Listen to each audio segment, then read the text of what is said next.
Okay, folks, good morning.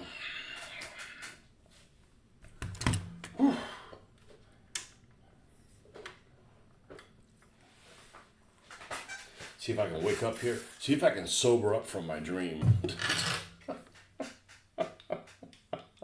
It's nothing exciting. It's just like, holy smokes. The alarm went off when I was in the middle of 100 things going on. All right. So we finished earlier this week this choich.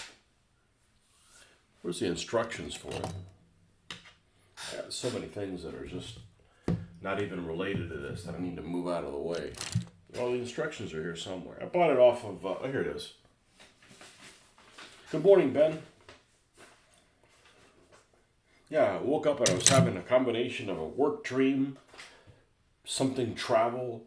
I had somebody who was at work who was a Formula One driver, and we were going to Starbucks to go get we're gonna go get a drink, and then we ended up in Pensacola, and I got lost. Well, that never fucking happened. I never get lost. There's fallacy.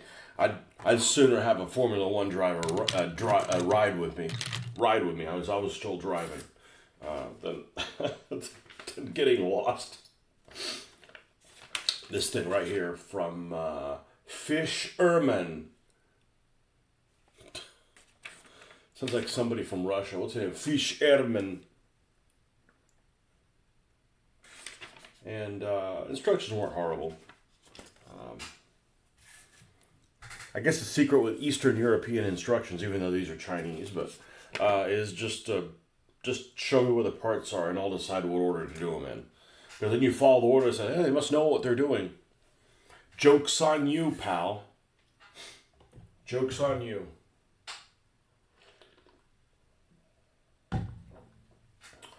So we primed this thing black, and we gave it successive coats of different colors yesterday morning. I didn't film on purpose for a couple of reasons. I wanted to get far enough along that I was excited to continue doing it. And in case I fucked up and had to fix it, I wouldn't lead people down the rabbit hole of doing shit wrong. I didn't fuck up. But mainly was time related. I had maybe 45 minutes before I had to go to work. So this is as far as we got on it. We used, we mixed some, it was all black. So I mixed some of this real brown folk art. It didn't really matter which brown I used, as long as it was one that didn't have a lot of red in it. And then mixed it with black. And then dry brush the whole thing so it wasn't like stark black. And then I didn't even go to this core color. I used that when I started adding a color called Barnwood, which is really similar to the mushroom color. There's a one called something mushroom. And maybe a taupe, but not very...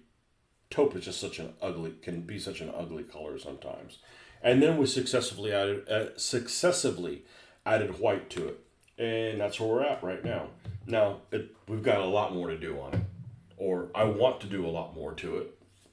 So, because this is a hokey game, I don't want it to look hokey. So we are going to put the black lining on the paneling. And the Hoffman brushes have turned out really good. So Ben, if you haven't gotten any of these, definitely get them. They're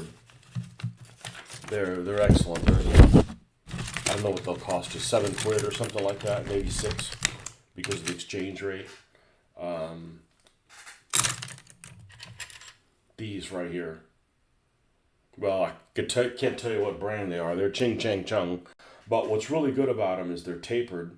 The brushes are real thin. The bristles are really thin and they clean up well. And I was able to do all the vertical lining on here, or the impression of vertical lining I was able to use they work really well. I didn't use these for everything. I used a brush that I felt like it needed to get molested for almost everything except for the white one. I wanted to put it down like in lines. So I think I am not going to make this a tin roof. It does not look like it's tin. It looks like it's wood. So I'll take a look at some churches, some Protestant churches from the south, and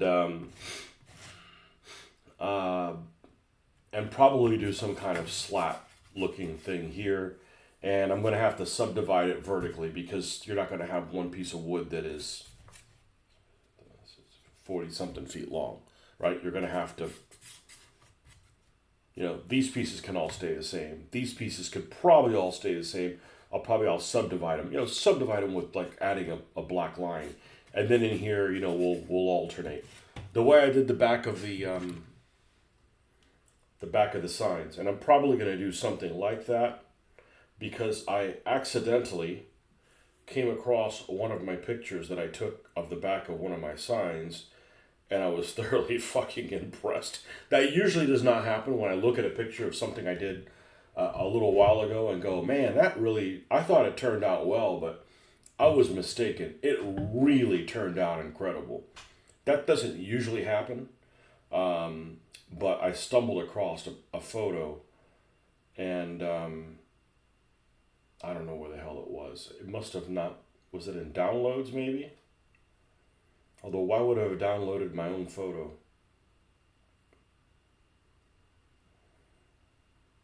As I have so many photos. I mean, I've got thousands of photos on my phone that I've taken. Every time I do something, I take a photo of it. And there's work stuff in here too that I probably need to remove.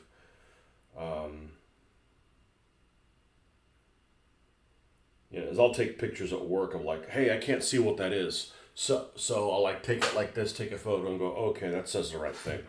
So I need to remove those type of things. But let me see if I can find it relatively easy. So when I was doing the signs, okay, here's some.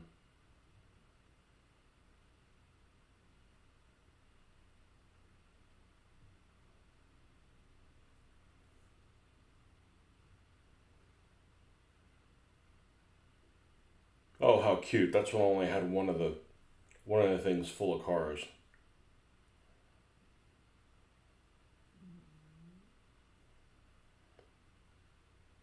And sometimes I'll end up taking a bunch of pictures. I don't even know when I'm taking a bunch of pictures.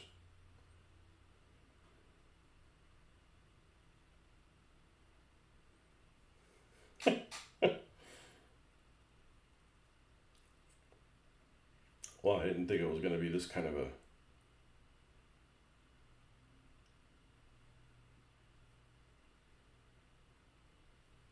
Okay, here is.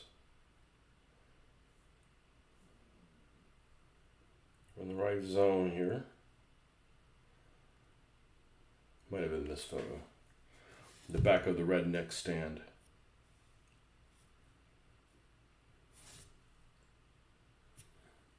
Still faded, but a little bit more brown. Something like that. On the roof. I've seen similar ones on Amazon before. Bet you they're from the same production line. You bet. I bet they all know each other. I bet they're all named Ling. Mm-hmm. Probably one of the things I dislike about them the most is they have these make-believe names that are impossible to remember what they are. It's like even worse than medications. Medications, they have to come up with all kinds of weird freaking names that use no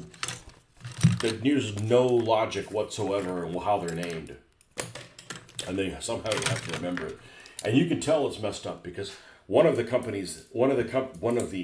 entities, that's probably the right way to say it, one of the entities that makes these buildings out of MDF, that's on Amazon right now, the name of their company is a no-no in my book, and that is.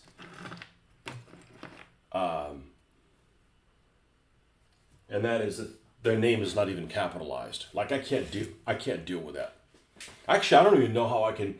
I don't know how I guess I thought I was super OCD, But I guess I'm not OCD enough, because if I was, I wouldn't be buying Adidas stuff. And I like Adidas. I like most Adidas things, but they don't capitalize their own name. Like that's just like sinister. Like you can't trust people like that. This is the one. This is the brush that I did. It's slightly flat a little bit to do these verticals. It worked really well. I could have gotten along without it, but I'm like, how about we add more paint in the center and less in the ends, I was really happy with it. All done with craft paint. Have I seen that Jimothy raccoon? No. Looks like the type of animal that church would love to have in its trash bins. Jimothy raccoon. They don't have raccoons in the UK, do they? Jimothy raccoon.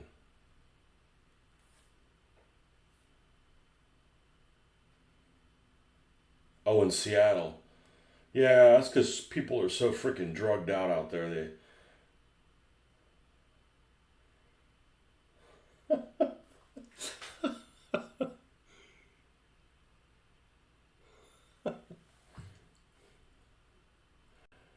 Curious shape. Oh, is he misshapen? He looks like a, stealing through. No. They're super cute, but they're trouble, man.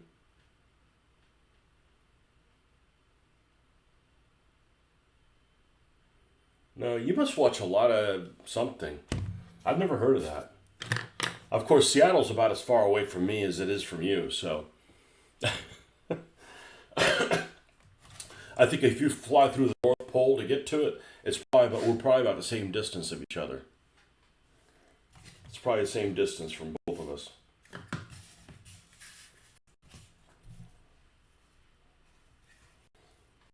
I'm surprised a homeless person didn't eat them. There's a shitload of homeless people out there in Washington State.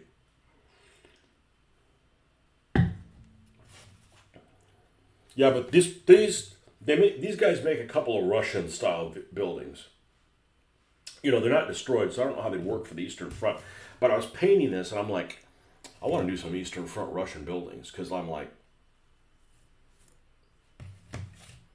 I mean, I'm really happy with this, and we still got a ways to go, but I'm really happy with it. Like at this point, you're like, yeah, I'm going to be happy with the results if we keep going like this.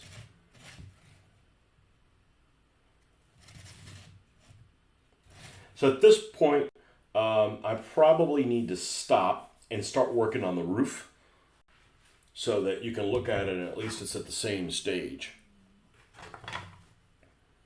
So this little white that's on there is just overpaint from trying to get into the right spots here.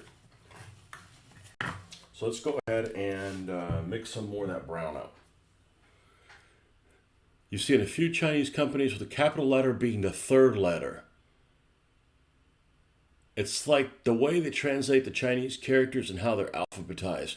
I think it's just them trying to be sinister. But that's me,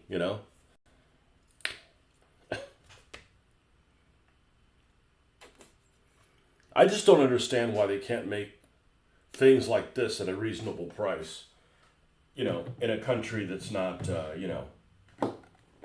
nefarious. Although some people would say the United States is nefarious. But I would also tell them I'm not part of that problem. I don't do nefarious shit at work. I don't deal nefariously with our customers. No. No, I'd have different crazy dreams then. But, all this paint, all this craft paint, it's all made in the United States. It's the cheapest paint out there. This plaid, it's made in Georgia or Kentucky. Yeah, this one's Georgia. Folk art, yeah. Which one's this one? Americana. Americana is made where? In Kentucky. This is the Kentucky one. Like, the folk art's the best one, though. If you ever have to buy craft paint, folk art has the best pigment. Good Lord.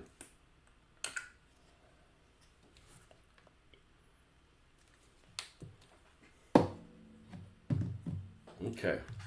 And let's get...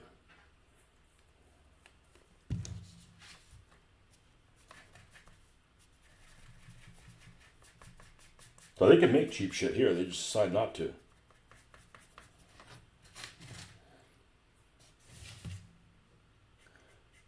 I'm not a save the world kind of person, but I don't like waste. It bothers me. It's stupid to be wasteful. And one of the things that really annoys me is if you go to a store, in particular, and I don't know why this store bothers me more than a dollar store, is he has short spine syndrome from what I need. I've huh, the raccoon. It's like dum dum dum dum dum dum dum dum dum dum dum. It's like he's sneaking around.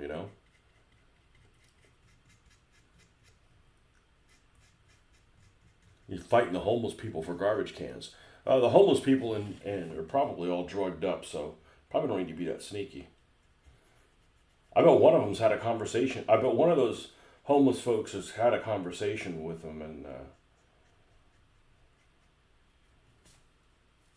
out in Seattle, Stan.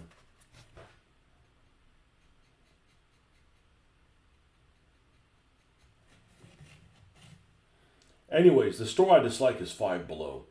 Five Below just, I feel, I don't feel well going in there. I feel like it's a store where factories in, let's just say China, have just churned shit out for us to buy.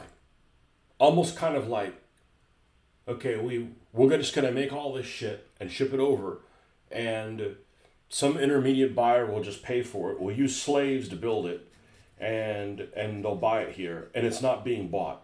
It's like all you're doing is wasting resources and keeping people down, manufacturing it. It just seems like I don't like the feel of it in there, you know. And it's not because it's made in China, because they can make good things in China. I have some things that have been made in China that are pretty damn decent. And all the S model stuff. Trumpeter kits. Trumpeter kits are great. They have a problem with making hatches for the vehicles. Like they're afraid they're going to, escape. It's like, well, we can't put hatches on the vehicles. Why? Well, then the people that are making these will have this idea that they can escape and go to another country. But the trumpeter stuff is great. It's better than almost everybody else. Almost everybody else. Not to me. That would be sacrilege.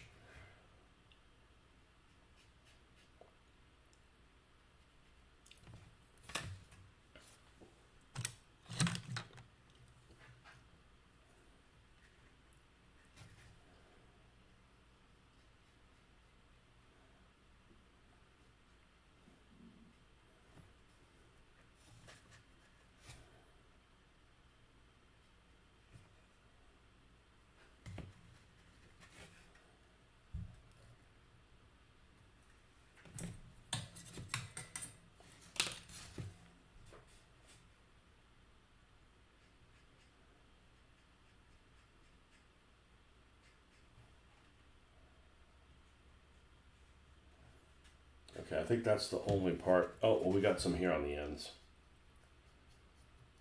I don't know if this is going to make a difference or not, but let's just go ahead and get everything even so when we look at it, we can get a good view whether or not we're happy at this or not. Yeah, I really fought to get to a starting point, to get to a stopping point.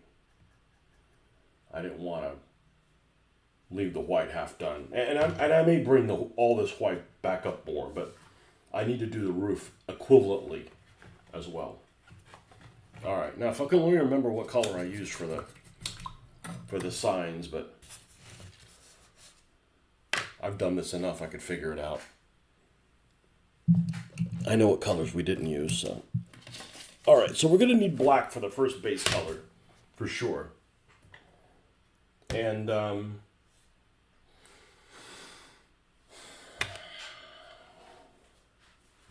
I kind of want like a mid-brown type of color, so, or more, this is like painted white and weather beam. So a lot of the browns I have, almost all of them have a fair amount of red in them, which is unfortunate. So I think what we're going to do is take something like, let's look at this one. Iced coffee. I'm going to take iced coffee. What's this one? Rusted pipe. Rusted pipe is very orangish. I'm going to take iced coffee and we're going to add black to it. We're going to make our own negative and then bring that up. I don't use true painting terms. I'm not a paintist. Don't you mean hue? Maybe.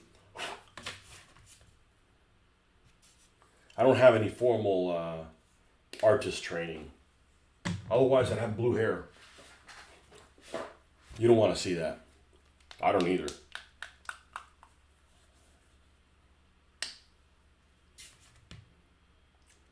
I don't have a personality to fall on for having blue hair. Fall back on for having blue hair.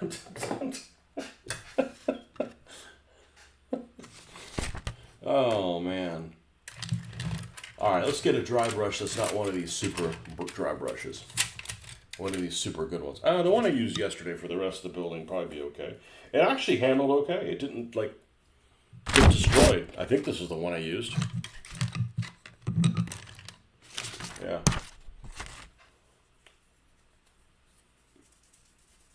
So I figured I'd mention something because I think 4 or 5 times I've tried bringing this up, but I thought about it before the show started. And then the show started, then I forgot all about it.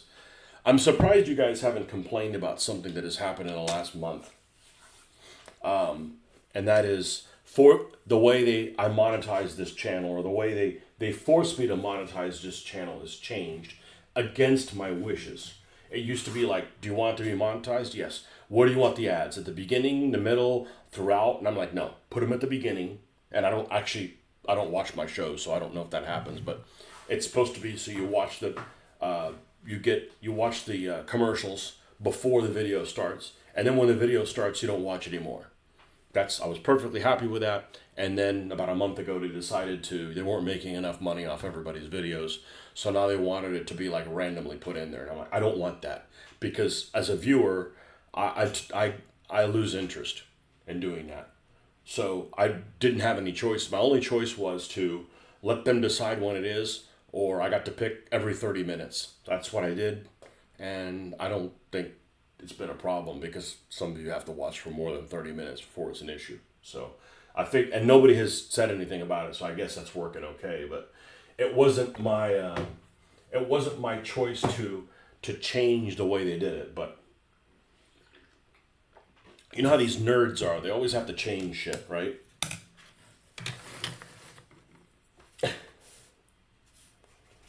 All right, we're going to add a little bit of this iced coffee. Speaking of iced coffee.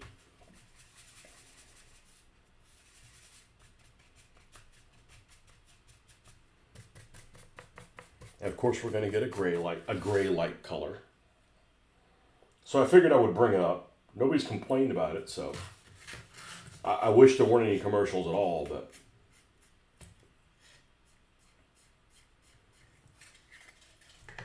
I do like taking Google's money. I don't want to take y'all's money, but I do like taking Google's money. It's like, look, they're making money off of this. I should get, 1,000th of what they get. Less than that. Maybe 1,000,000th.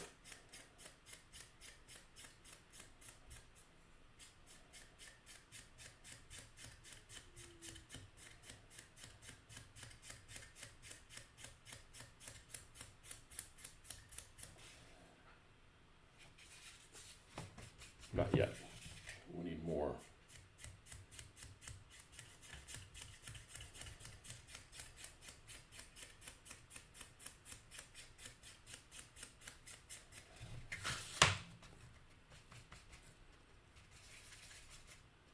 So I know some people love using craft paint to paint their miniatures. I don't. I could. I don't like they thin weird. But they're great for buildings. They're great for terrain. They bring peace of mind, like that you're not, Yeah, let's go heavier on this.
Somebody asked me the other day, he's like, "You gonna watch the World Cup?" I'm like, when's that? On Sunday? I said, no, we're watching freaking Spa-Francorchamps on Sunday.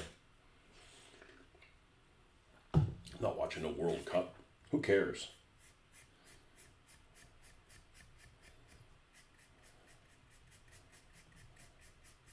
Never have cared about it.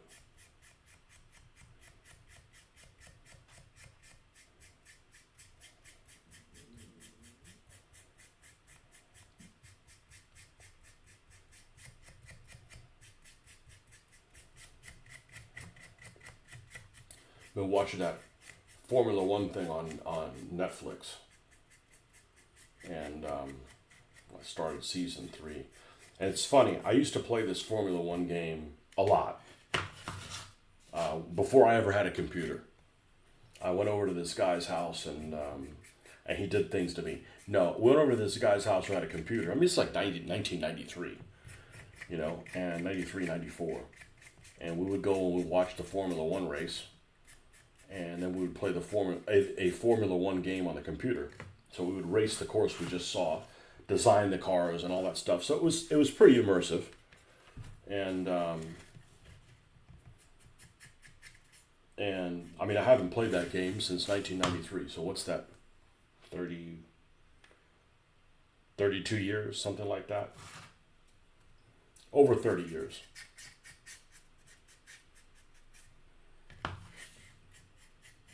And we were watching highlights of some race, and I'm like, I remember that. They're watching a course. I'm like, yeah, that's Spa. Why? Because it's the only one that had like an uphill climb. Like, you remember shit like that, And the game had horrible graphics. By today's standards, it was just abysmal. But you just remember stuff like that. So it's kind of, I'm kind of enjoying having kind of a retro moment with the whole thing. I'm resisting buying a Formula One game because the last time I played a driving game, I noticed I was getting a little too, it was a little too stressful. That's like the first thing I've noticed. I've gotten older. Like, I don't really enjoy playing things that are super stressful.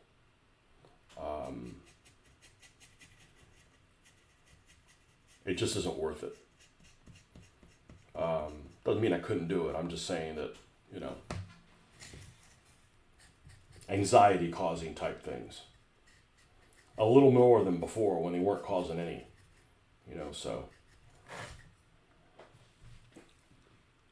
Good morning, Hoffman. Ads don't show on my PC or on your phone browser. The ads are usually skippable after 10 seconds anyways. Okay, good. Well, I changed it, so I guess it wasn't an issue or somebody would have brought something up like, hey, what are you doing here? And I'm like, YouTube decided change how to do things. So my other alternative, I'm glad it's not a problem because I really tried to make it the least obtrusive, obtrusive that I could. Because I hate watching videos in the middle of it, like, stop. All right, where did we leave off on? So. All right, so now we've got this coating here. So when we add a little bit of this, it's going to start splitting off because this base color is very similar to the one I used on the church. So now it's going to start splitting off because we use this iced coffee instead of the barnwood. Good morning, Hoffman. I was just bragging about your brushes a little while ago.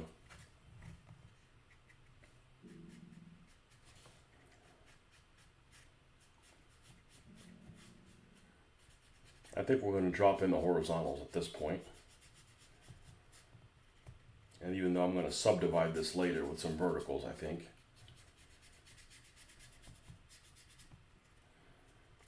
And I am going to black line all this stuff, so it's going to take, people could say, oh, that takes a long time. It's worth it. I think it's worth it putting the black lining on things.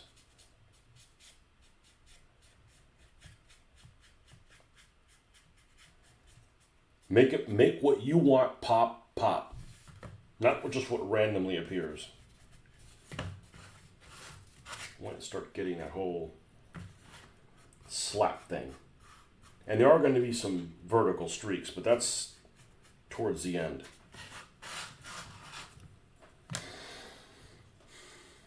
Hoffman made it to the church on time.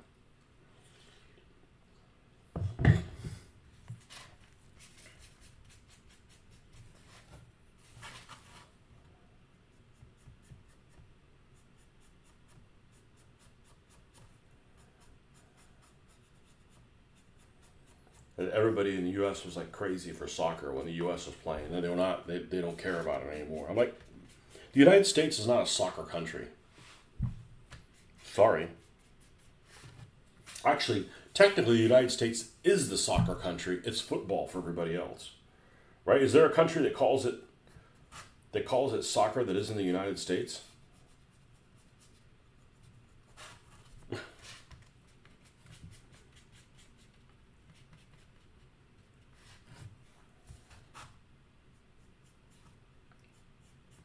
And football makes sense. You're playing it with your foot.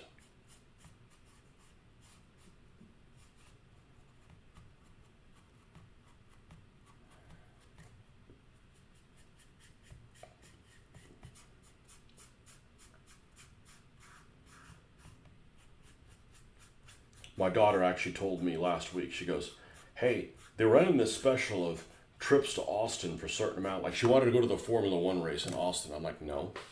First of all, it's super expensive. Second of all, you're fucking outside with hundreds of thousands of people. No.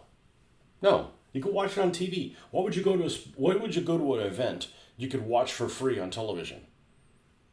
You know? No. So you can see a tiny little part of the track. No.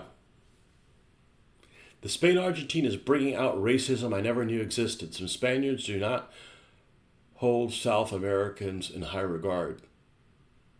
I guess that makes me Spanish. I don't want to go to South America.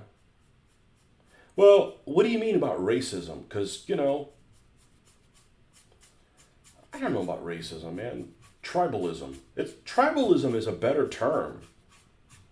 Because, the way I like to talk about, race, yeah, what race are you? Human? Are you an orc or an elf? Those are races. But human, like, some people have, curlier hair or different color skin. Or I've been in 115 degree weather all the last couple of weeks. My race is starting to change.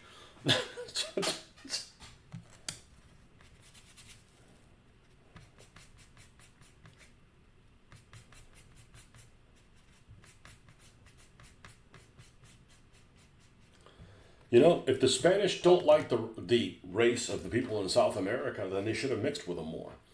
I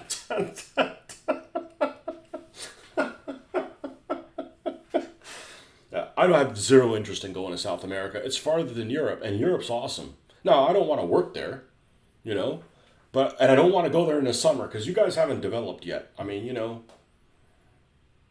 Like people came from Europe to the Americas, and they go, oh, let's fix this place up. We'll do air conditioners, and the people in Europe are like, we don't know stinking air conditioners. Well, I don't need to go to Europe in the summertime. Sorry, not going to go there.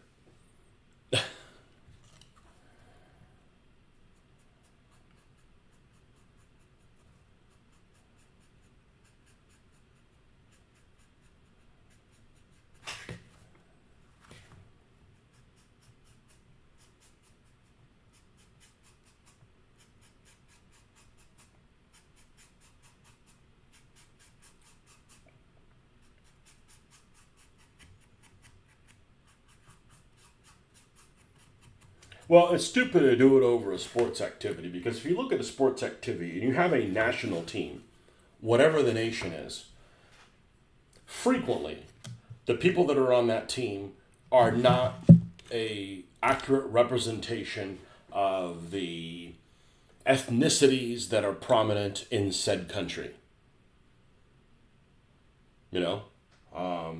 So like, what difference does it make? Maybe argue about like whose flag is cooler, right? That might be a reason, but like the people, like who cares? I don't know who's on the Spanish team. I haven't seen it, but I know on the French team, people in France don't look like that. I'm just saying. So I don't understand how you can, make that big of a deal. It's a boring ass game. Maybe if it was like pretty girls playing it, it might be worth watching. But what's that thing that has the real pretty girls that play? The game that they play? Not the game, the event. Pole vaulting. Yeah.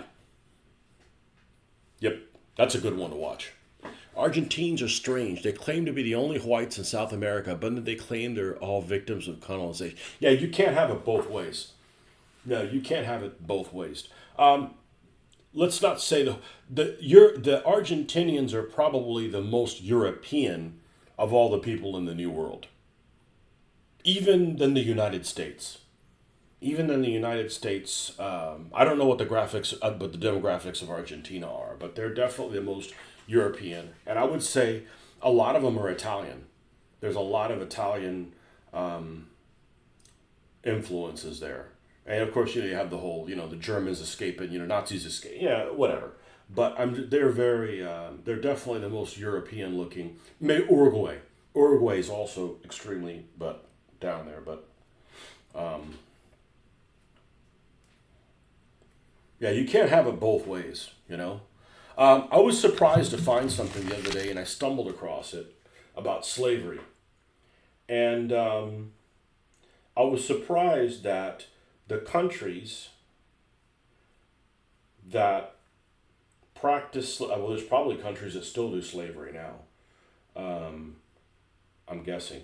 But some of the countries that slavery stopped, the latest were in South America. Brazil is like 1888 or something like that. I'm like, man, that's like over 20 years after the American Civil War, which by all counts was pretty freaking late, you know.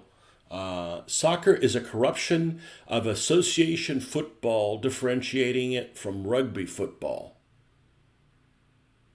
I just don't think it's worth watching. I'm sorry, I mean, it's it's better than watching basketball, but and I like watching hockey, but there's too many penalties I don't understand. Like, oh, you can hit the guy, but only if somebody says Simon Says first, or you can get away with it or something like that. Like,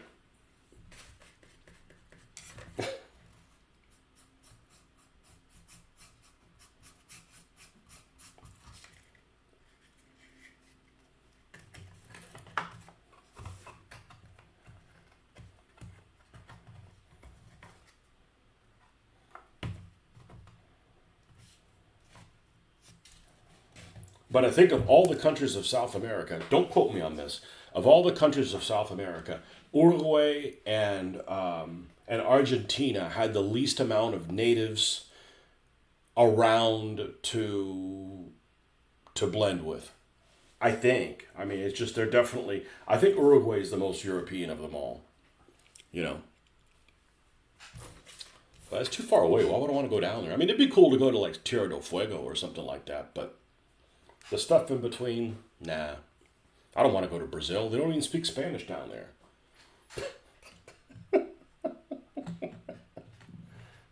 What was that Pope that made that thing? Okay, you guys have everything from this line, and you guys have everything from that line. I'm like, nah, I can't even communicate with those people. People that speak Portuguese, they understand everything I say in Spanish. I don't understand a single thing they say in Portuguese, ever. Like, that's too difficult to communicate. I'd rather you speak French to me. That actually came up in my dream. Craziest thing, man. I had some guy that was. I had some guy that was mentor. No, he was volunteering or something at work, and he ended up being a Formula One driver, a current Formula One driver. And we went out for Starbucks or something like that. And I drove, of course, because I'm a better fucking driver. How many wrecks have I been in? A lot less than that guy. So, and the guy, the barista, that's what a bartender should be called. Somebody who works at a bar and makes drinks should be called a barista. Not a coffee person, a coffee pourer. But anyhow, and he was speaking to me. I was like, man, I'd rather you just speak French to me. I don't understand. The guy behind the counter, I couldn't understand.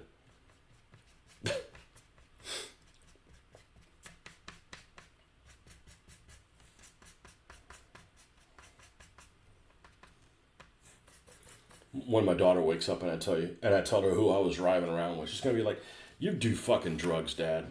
She's not gonna say that. She'll say something else ridiculous. She knows I don't do drugs. I don't make up the shit that I don't get to choose what the hell I have dreams about, man. It just gets handed to me. I just run with it.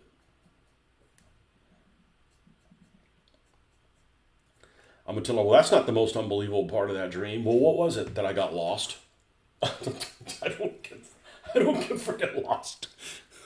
Lots of Scots and Welsh miners settled in South America. Scots introduced football to Argentina. Yeah, what do they wear? They still wear they still wear the white shirt with the light blue stripes on it.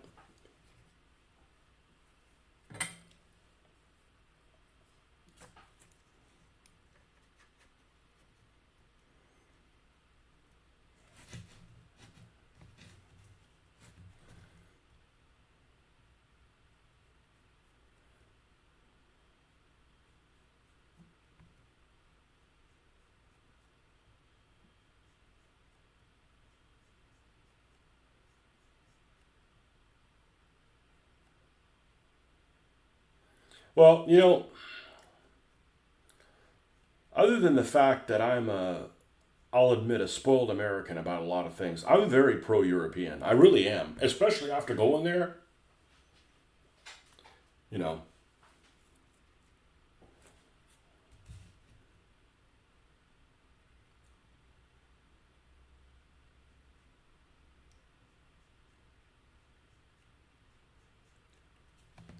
I'm just not a fan of you guys, and it's none of my business because it's not my fight. I'm just not a fan of you guys losing your national flavor. I'm not. I wish you guys all had your own coinage again and your different passports. You do whatever you want back there, but I don't like places losing national identity. Because the way I was, and I'm not saying that you guys are or not, but make sure you don't. Because as a stupid American, we're raised to believe, intentionally or unintentionally, or were raised to believe, that the United States is the only melting pot. Now, having been to other countries, I realize that's not correct. Okay, but I was watching this. I was watching this show, the Spanish show, made in Spain several years ago. It's not worth watching. I won't mention what it is. No, it's nothing exciting.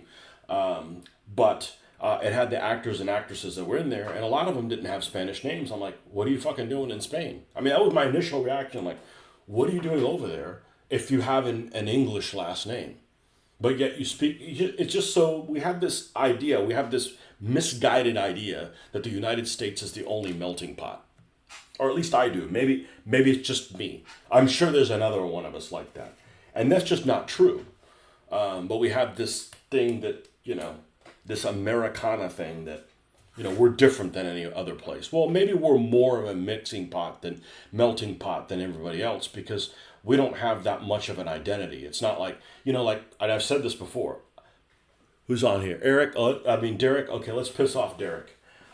Derek likes going to historical American sites. And I am proud to be an American, but our history, frankly, fucking sucks. From my viewpoint, it's not. I'm not interested in it at all. If I went to Gettysburg. I couldn't care less. I go to Spain and the UK, and I'm like soaking everything up. I'm like, this is amazing. The U.S. history. Washington D.C. is cool. It's not me. I just don't feel like it's any of my heritage at all. And not me disowning this country. This country's great, and I'm a big fan, but not the history. It's got no, it's got no, it's got no depth for me. I mean, I went to Spain. I'm like, I could feel it in my soul. I mean, I've never felt anything like that before.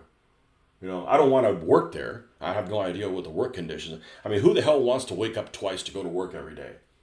That's bullshit. And we have better tasting olives here, anyways. But, um, but yeah, we have this idea that the United States is a big melting pot, and everybody else is kind of like has an identity, and obviously it's wrong, you know. But good morning, getting ready for work. Just dropping in to say good morning this morning. Have fun going to work, Mitch. I had one guy at work when I was leaving say, "You guys you coming in tomorrow?" I was like, "No, fuck no." I actually left early because I got a leg cramp. I've gotten that 3 times this week. No, it wasn't dehydration. Everybody asked me. I drink so much water at work. It's just getting older, you know. I mean, it went away, but it wasn't like a headache. A headache would be much worse. See, this color is like, that's where we want to be.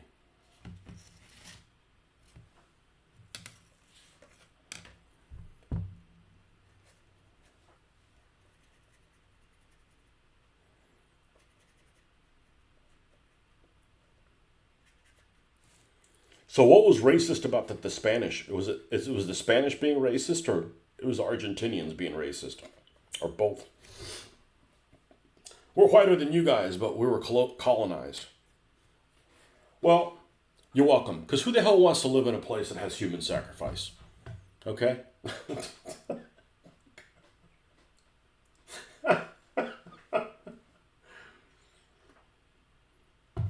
And there was a shitload of injustice that the Spanish did, but the human sacrifices stopped. I just wanted to point that out there, you know? And you got to wear these cool helmets, too. Well, some people did.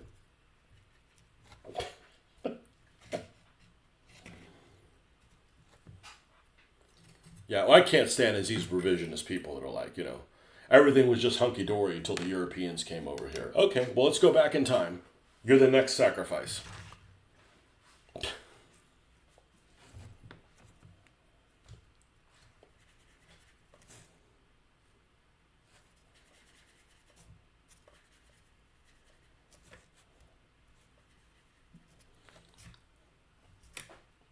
All right, where is, I need a little, yeah, that's, I think, the official name for it.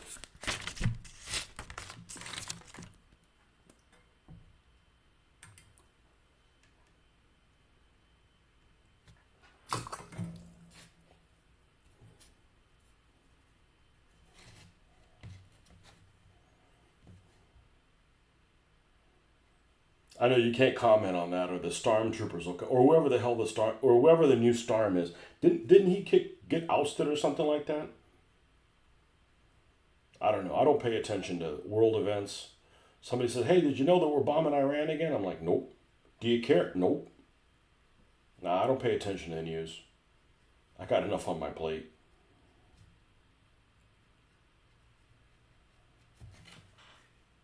Yeah, it's about right there.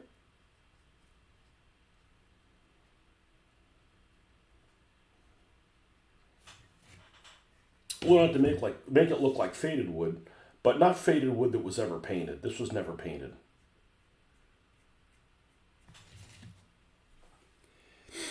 It was both ways.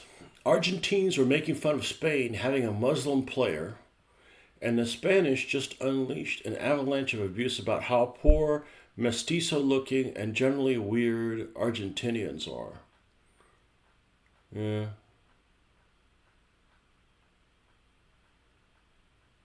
I didn't see that many Muslim people in Spain, and the ones I did seemed pretty, like, we're good here, we're not here to cause any fucking problems, you know? We remember the last 800 years where you kicked our ass out, we'll just chill out. I thought it was pretty cool, you know? I mean, I found out some interesting things about, the one thing that really surprised me is when we went to, what town was it that we went to?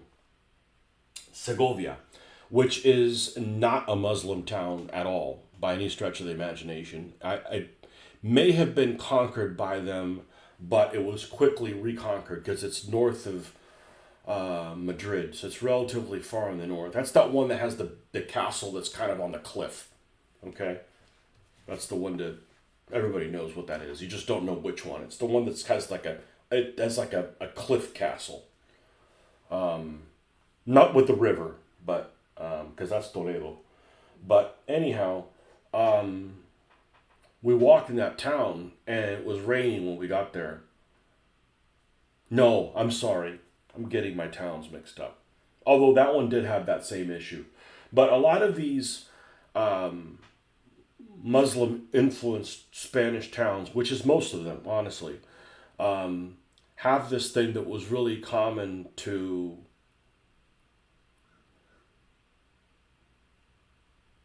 them in that you'd look at them and it'd be like a really nice house or a hotel or something like that, but you walk by it and it wouldn't look like a place you'd want to stay. I don't want to say a slum because that's not fair. Until you got to the door and then the courtyard and everything was beautiful. And it's apparently a Muslim tradition that you keep all the beauty for yourself and you don't project that beauty for other people. I don't know exactly how to word it, but it's like, you know, I guess it would be the opposite of what they do here in the United States, where people drive in like a brand new Mercedes and then they go live in a fucking slum, right? But that would happen. So you'd walk the streets and like, man, this is not a very good part of town. And then you peeked around the corner where there was the door for, oh, this is hotel such and such, bed and breakfast. And you look in and it's like, oh my God, this place is beautiful. But on the outside, it just doesn't look like it was all drab. Drab is probably the more proper way to say it. Drab and almost run down looking. Didn't know that. Didn't know that. Someone found a house listing in Argentina, 3 bedrooms and a pool for 74 pence 99 cents. The Argentine economy hasn't been good for a long time, and I don't know, you know.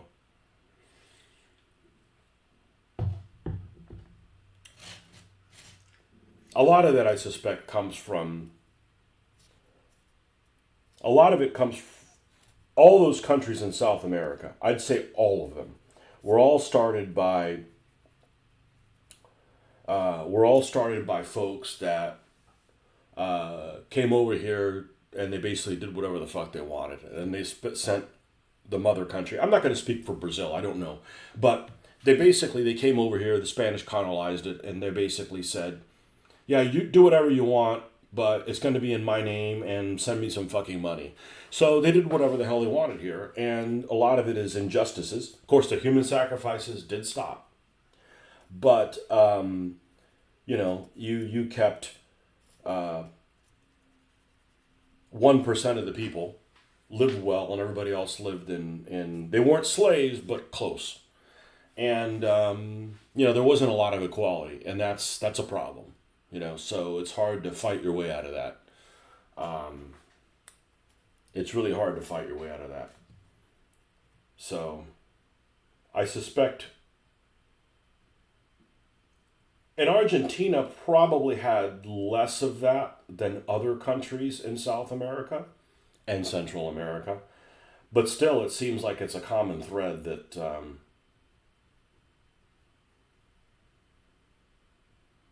there's always an economic issue like that. But man, hotels and places to stay, they have skyrocketed since 2020. That's what I should call it. I shouldn't say the 5-letter C word.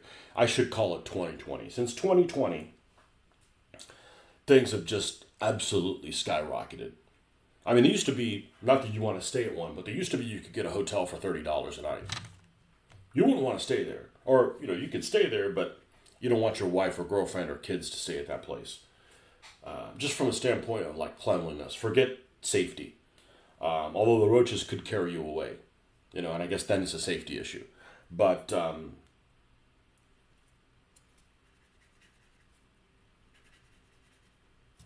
Argentine economy has always been an issue. I mean, you hear about it all the time. But 3 bedrooms and a pool.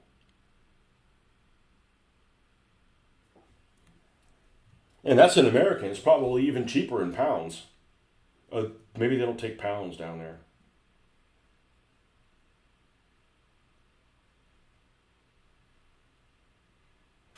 It is kind of weird that the Falklands are part of the UK. I'm not. I'm not arguing, but because it's right there, you know. That's all. I'm not picking sides. It's just kind of, especially if the people that live there want to stay part of the UK. I'm like, all right, well then leave them alone, you know.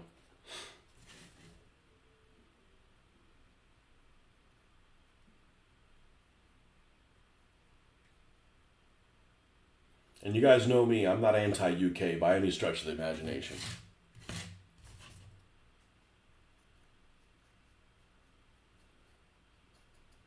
Unless it's 1588, in which case you guys are dickheads then.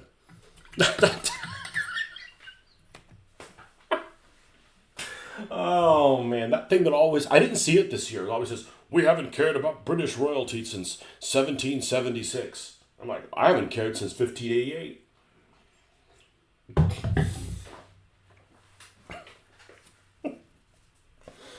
Oh man. I think this is equivalent.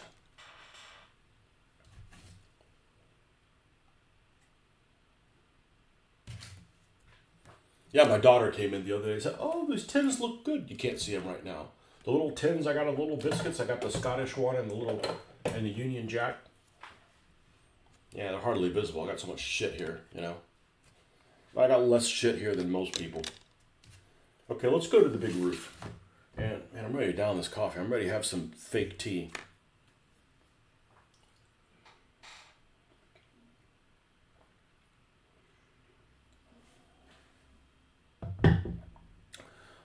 If I was, I'm always gonna side with the Europeans. You know, if it's France versus Morocco, sorry, I like the French. I mean, if I was a fan of those things, you know. Actually, I've said this before. I don't have anything against the French. French didn't do anything to me.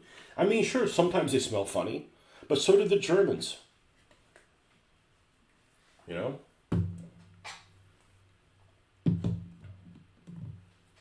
At least I can read their freaking letters. Like something's written down, I can like make out what it isn't. Like that's not the bathroom. You know. Was reading that at the end of the Falklands War, Max Hastings, I'm going to have to look that up. I have no idea who he is. Is he like the Secretary of War? See, was that right? Was a reporter and just walked into Stanley and started interviewing Argentinian troops and went to a pub for a pint. Yeah. Well, that you know what that's proof of? You guys shouldn't be fighting over that. You know, it's just war's stupid. I mean, it's cool because there's a lot of cool toys that battle each other, right? But war is stupid. I'm not a warmonger. I mean, war is dumb, you know? Especially when you're like, you know, hey, you see that guy over there? He doesn't like you. You should kill him. Well, he didn't do anything to me. Yeah, but you're being told to do that. All right. You know, that doesn't make any sense. He's a historian? Okay. He sounds like he'd be like a war minister or something like that. You know, like you're... but...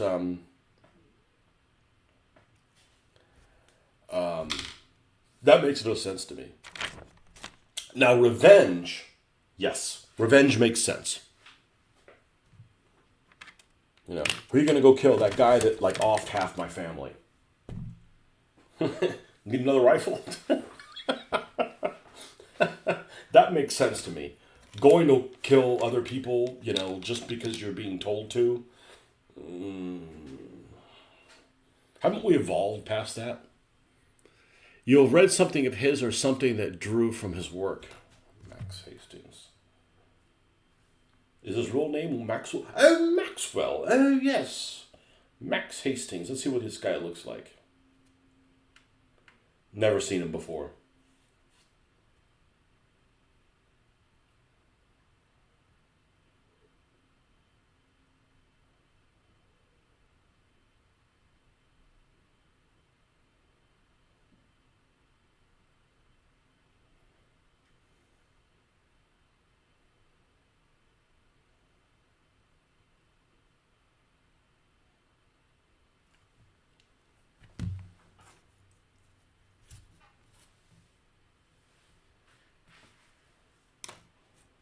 Yeah, and the Falklands. One of the cool things about the Falklands is both sides used my favorite rifle. Of course, one was metric and one was imperial.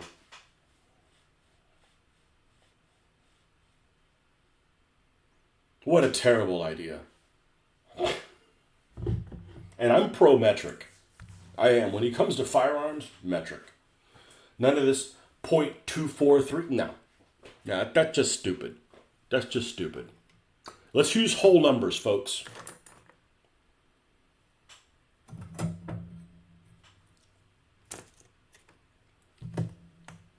Yeah, because you guys converted really slow from the metric system from your imperial system that you just, I don't know, maybe you guys got embarrassed. It's like, oh, we don't really like to have an empire, instead of sticking your ground and say, fuck this, the sun doesn't shine on Britannia, we're not switching from the imperial system.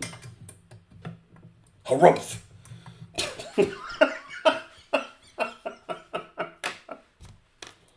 Oh no, you had to change into the other Napoleonic system. Stand your ground, blokes.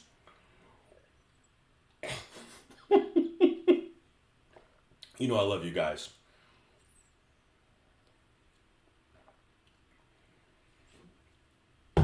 I went to Britain. I felt like I belonged there. I mean, I don't want to live there, but I'm just saying that, it's not like it's Mexico. I couldn't live in Mexico. I couldn't live in fucking Mexico. I'm not driving in Britain, though. You retards driving on the wrong side of the road. Retarded hand drive. That's RHD. I'll be right back. Let me go get some fake tea.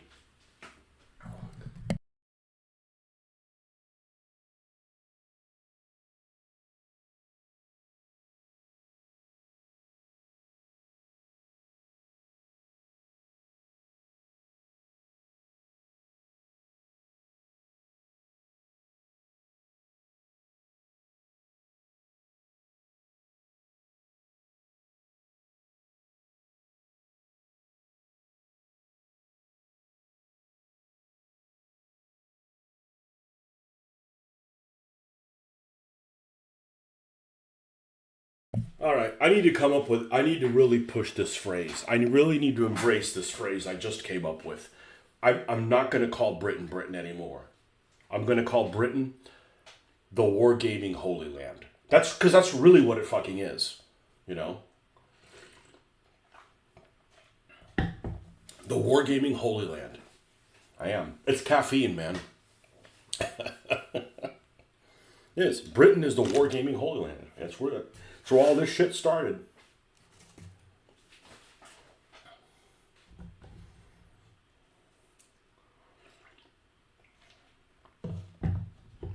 All right, how are we looking here? Let's not look at this. This isn't complete to the same level. And we are going to have some vertical brushings on there. And we're going to paint the frames of these things. This is going to look nice. I'm going to put some clear acetate back here and probably spray it so it gets frosted. And then we're going to put a little tea light I might even tint it red or something, because there's shit going on in there that you don't want to walk into the place. There's people being lit on fire or, things like that,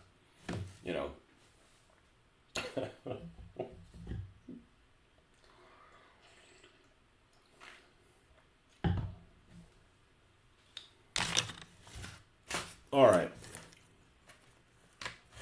I think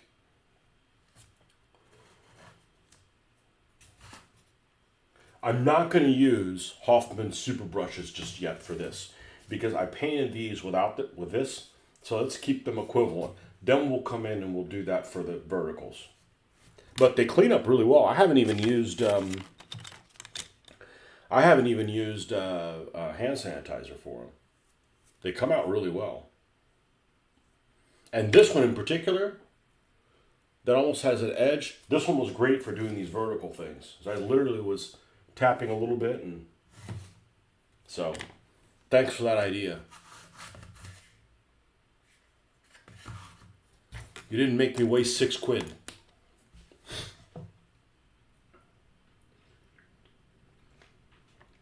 I don't think I'm going to paint the inside of it.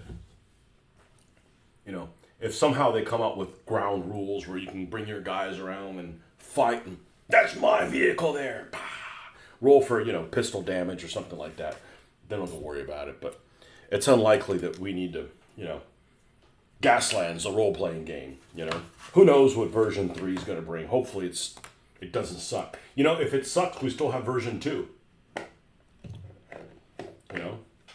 But I hear there's not going to be skid dice.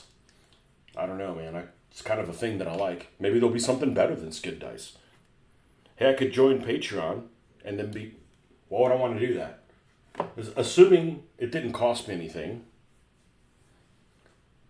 I don't want to play a version of the rules that's changing constantly. Or I'll find something really cool that it has, and then they take it away from me. I'm like, I don't want that, The flared flat edge one is the one I've been using a lot. It's showing some wear. Finally! Flared flat edge. Oh. Este. Or this one. The only thing I don't like about them is that they look like they're manufactured in a really barbaric way. This one in particular.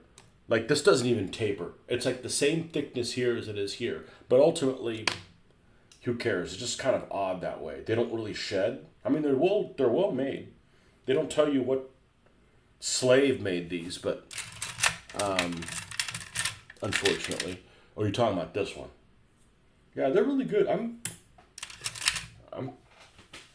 not going to order another set now, but I'll definitely reorder them. Well, you just lucked out and came up with a winner?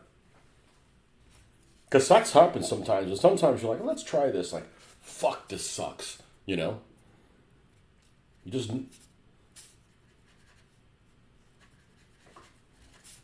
never know what's going to happen. Okay, I think this is about the right... I want it watered down a little bit. Let's see if we got the right... Yeah, that's...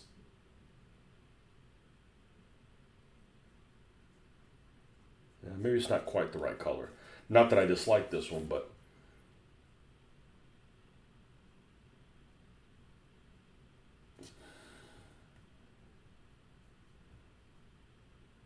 Nah, it's about right. We'll go in with this.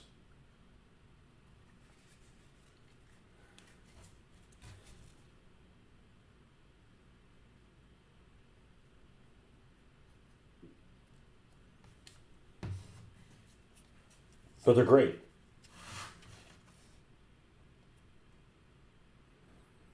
I should tell people that I came up with that idea. No, I would not be able to sleep at night if I did shit like that. I know that there's many people in this world that can do shit like that. I can't.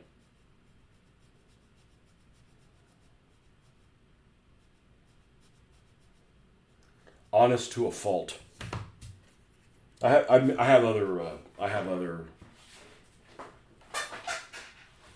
have other issues.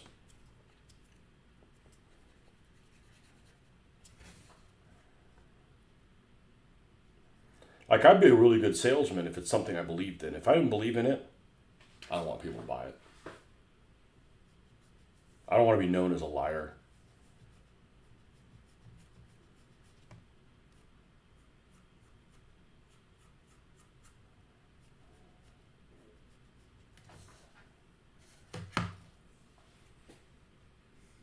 Looked up big time, but I'm glad I did.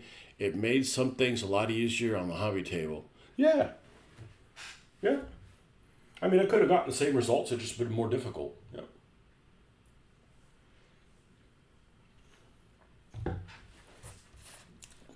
But these folks, or the factory next door, make several Russian World War II buildings. Unfortunately, they're standing, because usually most Eastern Front buildings you see are just like, have taken some damage.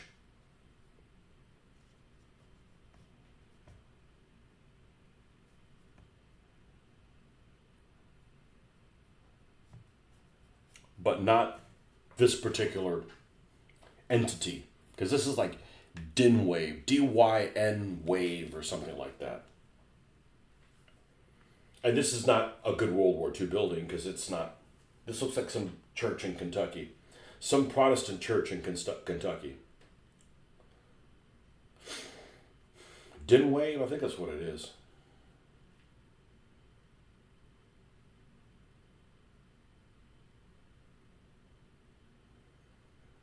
Cyclosporasis outbreaks. Explosive diarrhea cases reported in Alachua County, Columbia County. Who cares? It's a good weight loss program. As long as you're not at work. Oh, everybody's got to work from home again.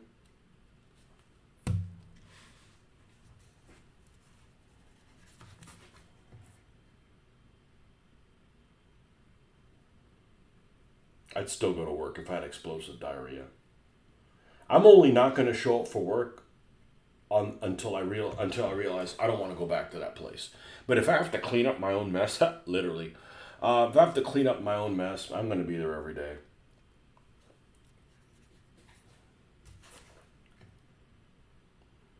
And I don't ever want to be there, but I'm smart enough to realize that it's just more work for me if I don't show up.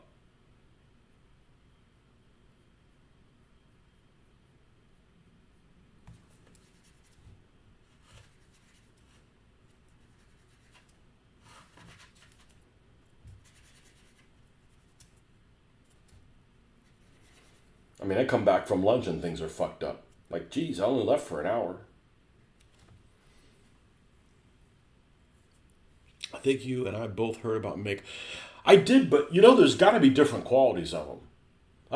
I think makeup brushes. I think ones that are huge and aren't going to last. These, I mean, I've used it several times and it looks unused. Yeah, I'd heard about them. I'm just like, whatever. I just trusted your opinion because there's some people that just like they just come up with shit to people to buy stuff, and I'm not one of those people. I'm like, if what you have works, go with it, man. There's no reason to spend money on crap if you don't need it.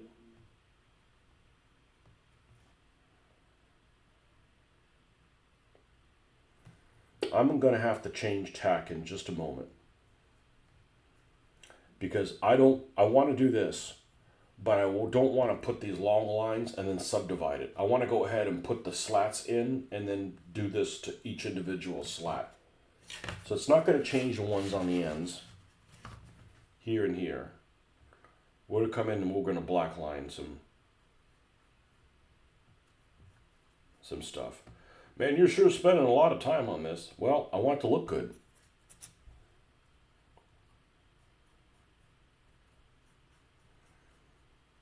If I see a building or something like that that I like better than what I did, that's my cue to say, I could have done a better job.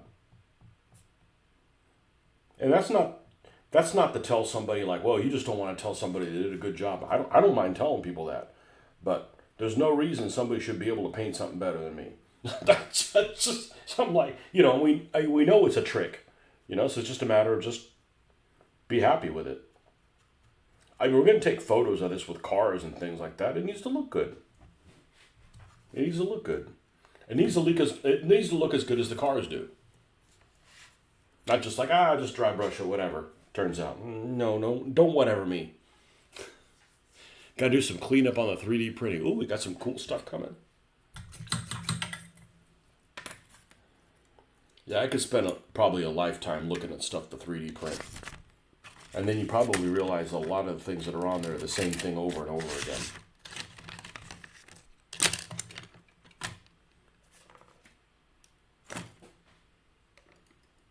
I suspect there's a fair amount of people like trying to pass things off as their own creations that aren't.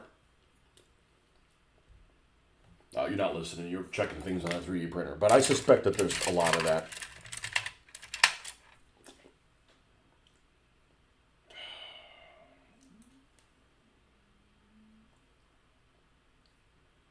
Right, end of that is.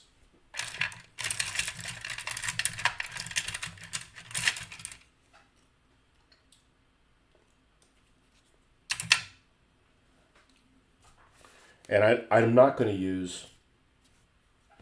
I'm not going to use watered down.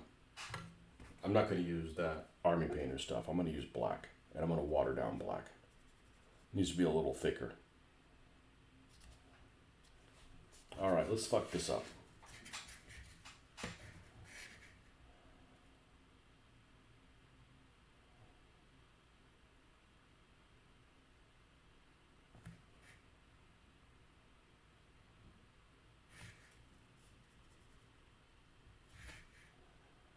This may not turn out well, so I'm prepared to repaint this if I have to.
This isn't exciting, but this makes a difference.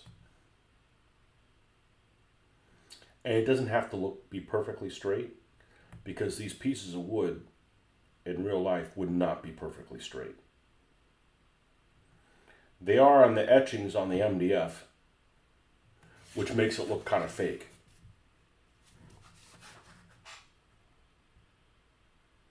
What the fuck happened here? We picked up another color. Damn you!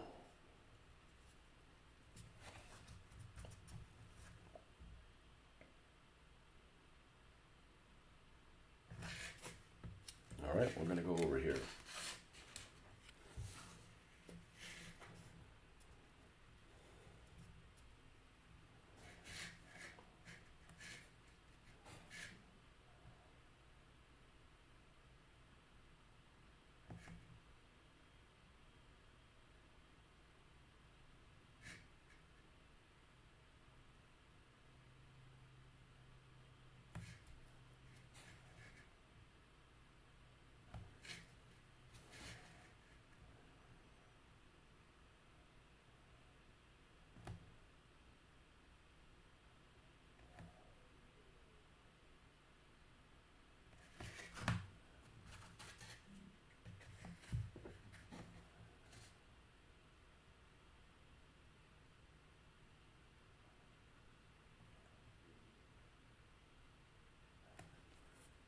Yeah, I think I'm doing the right thing, staying my ground about not getting a 3D printer. It's not gonna offer me any. It's not gonna solve any of my problems. It's just gonna give me problems I don't already have. You know, the only reason I'd want to have a 3D printer is like, all right, I want some weapons, and I don't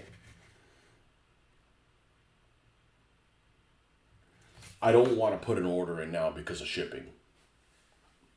Or I have to order this much stuff to get free shipping kind of thing. That'd be the only reason. Not like I don't want to buy them from somebody else. I just don't want to pay the shipping to get them here.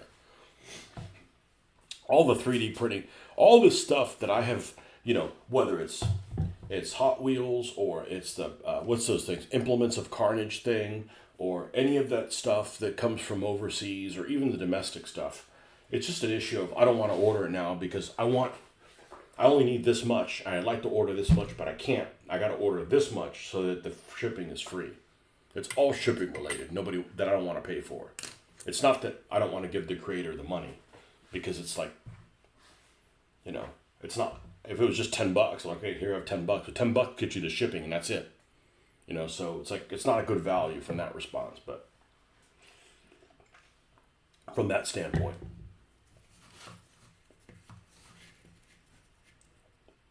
So, if I had a 3D printer and I was good at it, if I was as good at 3D printing as I was airbrushing, well, I have it made.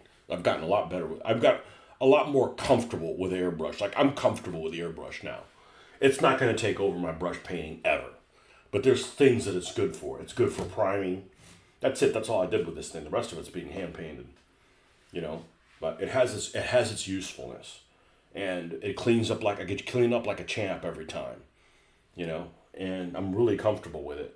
So if I was 3D printing as well as I was airbrushing, I'd be really comfortable with it. But it took a lot of heartache.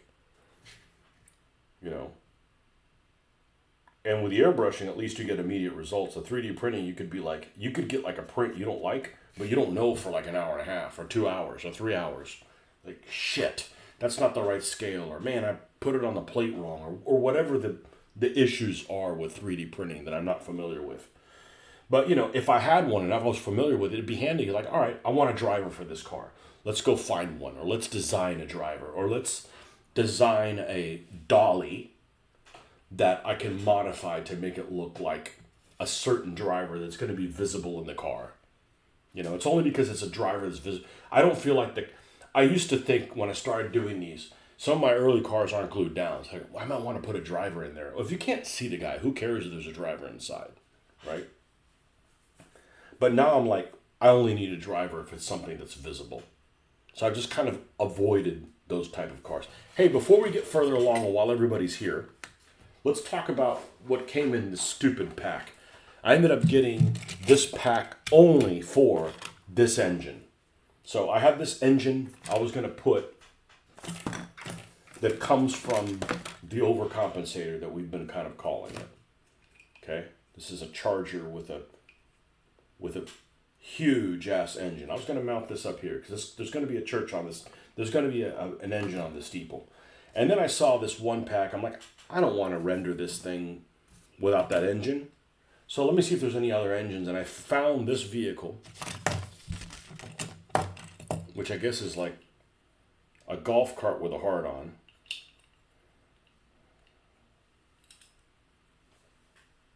And I ripped the engine off of it.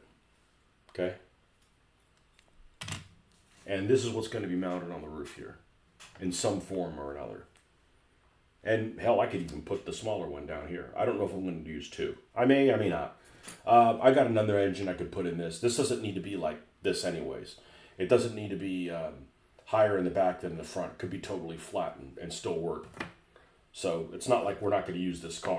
But I got this set specifically for that. This is the most useless set I have seen.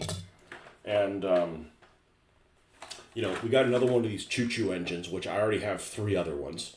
So I don't need that. I'm probably going to make this a wreck of some sort. I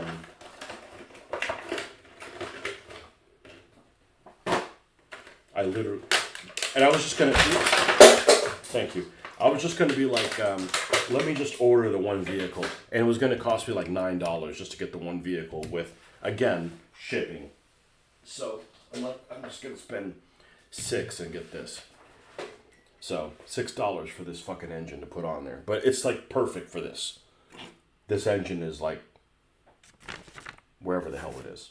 Fantabulous. So I've got several of these, including the one with a BFG that I have to paint. I ran out of, wait for it, steam. Okay, so whatever the hell this is called, locomotoring.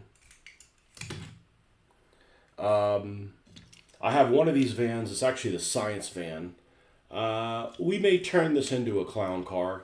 As a matter of fact, that's probably the direction I'm going to go in. I'm probably going to keep the blue wheels, honestly. They'll be weathered. But the chrome engine, that's got to go, right? But this is probably going to be like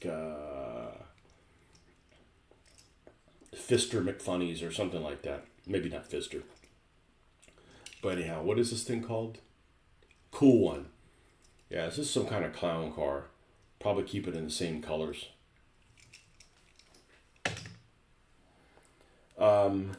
This, maybe I can remove these guys and use them for drivers and something else. You had a huge breakthrough with 3D printing techniques this week. Found some Japanese people printing 1/700 scale stuff and how they do things revolutionize how you do your buildings. Well, that's great. I think I made the right choice not getting into it. I got enough on my plate. Maybe if I was retired, maybe. But I think I'm going to make this a wreck. I'm going to use these wheels. These wheels are actually pretty useful because they're small. And I'm probably going to make this a wreck, like it's some wrecked ride. And maybe use these maybe I can use these guys as drivers. They all have a 7 on their, or it looks like it's a 7 on their chest. And then a golf cart, which is oversized, has those stupid wheels on it. Probably my least favorite wheels of any Hot Wheels for sure.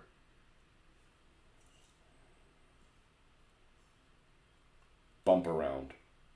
We'll have to cover that up with something, but maybe I can cut these guys out.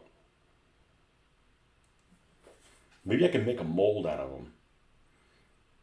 Maybe I can make a mold out of them and make them out of green stuff. That would be, because they look reasonable, don't they? Let's see. Let me take a photo of them and show you the photo. They just look like racers. Maybe that's a. I don't have anything to lose trying that. So I mean, you can use the remold material. Remold. It looks like it's two guys side by side.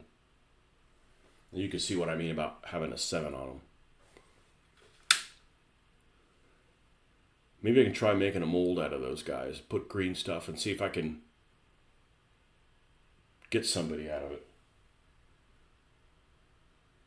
Maybe that might work. It's certainly worth a shot. I just thought about that right now, so right in my mouth. Typical. Anyhow, I literally bought all this just for the one engine. Because I have another one of these. It's not in this scheme. It says science. It's a science van. It's going to be for nerd burglars. I got too many of these. So this one will probably be a wreck or something. But that's a good idea. So I just want guys that look like the Stig, for lack of a better word. Doesn't need to be wearing white. Just some guy with a crash helmet on and a jumpsuit. That's it. You don't need anything else, You got a driver from a car named Torpedo Jones that's pretty decent, but probably not what you want. I gotta look at what that is. Torpedo Jones. Torpedo Jones Hot Wheel. So one of the diecast channels that I subscribe to, I subscribe to 2 diecast channels. I subscribe to more than that, but the only ones that I watch are 3D Bot Maker and Junkyard Joust. The Junkyard Joust guy, all he does is have them crash into each other, and he has this kind of game that he plays, and it's kind of interesting. Not because I would do that with vehicles, because you're literally crashing into them, but the thing that he does that's really cool is he doesn't rename the vehicles. Like, he'll come up with custom teams that are based on, whatever. And his names for his teams are pretty cool. Like, for instance, he's got one that was called Ketchup and Mustard. So it was all red, cars that were almost all red, and cars that were almost all yellow, all on the same team. But he'll do all kinds of different things.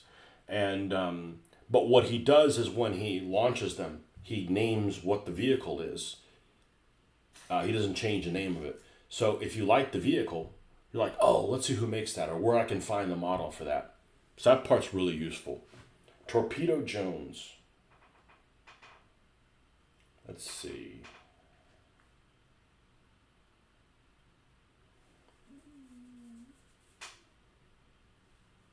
That's a pretty cool car. Now, how is this different than that one that has the name that's also a Fiat? Because this is supposedly some kind of a Fiat. The Beast of Turin. Oh, it is the. Oh, is the Beast of Turin called Torpedo Jones? That's pretty cool, but I need a driver. You know. Well, if I'm out today, that's what I'm going to look for. I'm going to look for Hot Wheels that have a driver in them that I could possibly make a casting of, and then make them out of green stuff. Because sometimes you just need you just need this much, And his hands don't have to be doing anything. He's like, dude, keep your hands on the wheels. I hate spending about $25 to get 5 drivers that I'm going to end up consuming, and then I have to get. But it's just like. It's not that I won't do that. I'm just not really thrilled about doing that, and I haven't done it yet. It just doesn't seem like a good value. Oh, that was the car before they had the rights to do the car. Okay. Well, it's a cool car, man.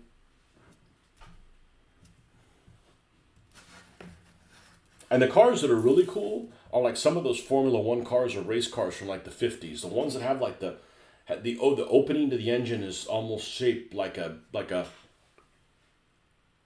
I don't know. It's just kind of hard. It's kind of cool. I like how they look. They look like an intake of like a Thunder Chief. 1950s.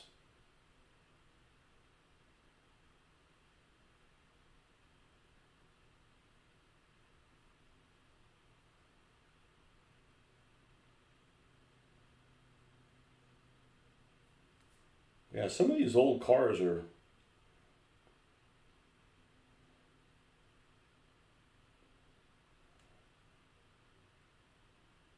Oh, maybe it's later in the 50s.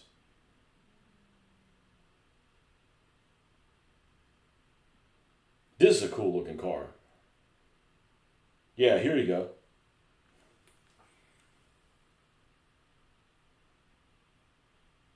Have a snout on them.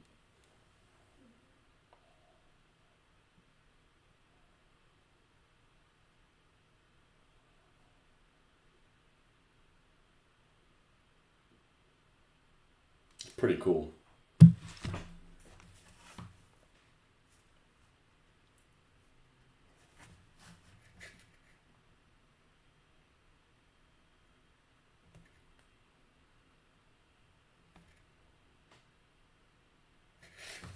Torpedo Jones. It's I ran out of names for that. I thought it would be, I see Torpedo Jones like great. It's going to be a car that's like in the shape of a submarine, right? Because that would make sense.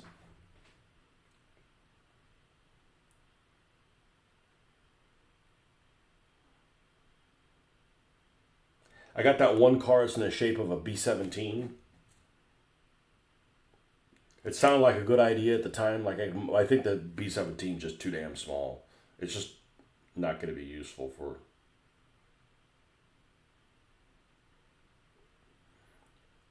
anything at the current time.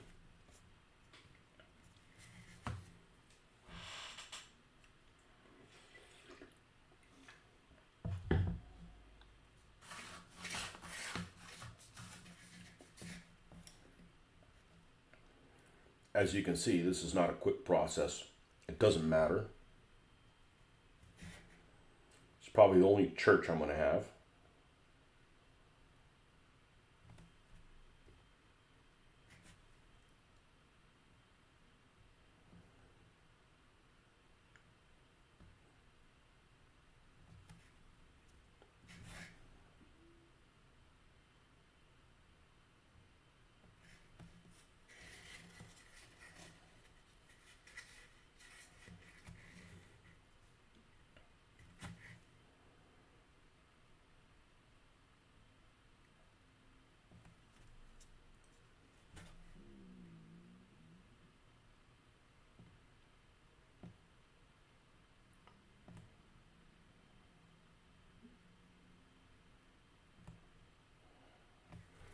This thing held together pretty well considering the non-standard building practices I use building it. Because some of it's hot glue, some of it's Elmer's. It's the heavy-duty Elmer's, but still Elmer's.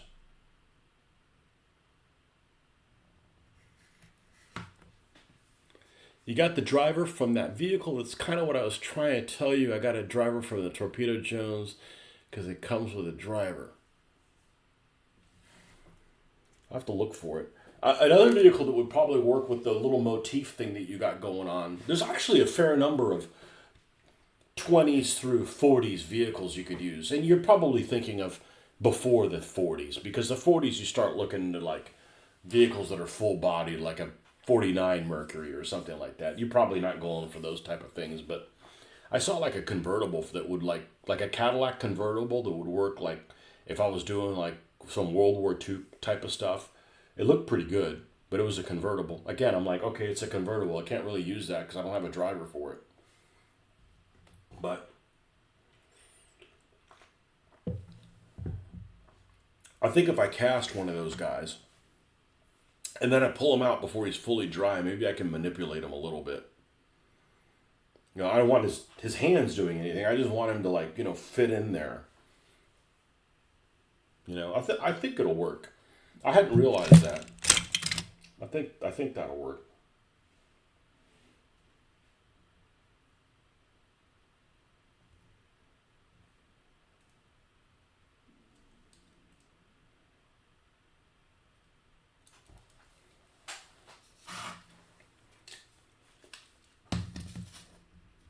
Plastic bottom, so. Done. Does it get any easier? Not much. Saw an article the other day, today, that people were finding all kinds of cars in Aldi's. I'm like, not Aldi's in the United States.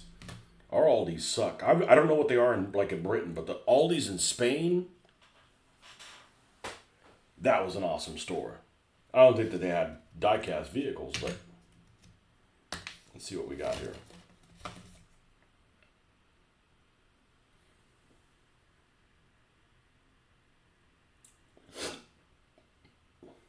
I think we could work with this. I'll remove these little side slats, cut it here, and make 2 molds of it. Maybe even split them in half and make 4. We'll see. Definitely what I'm going to use it for.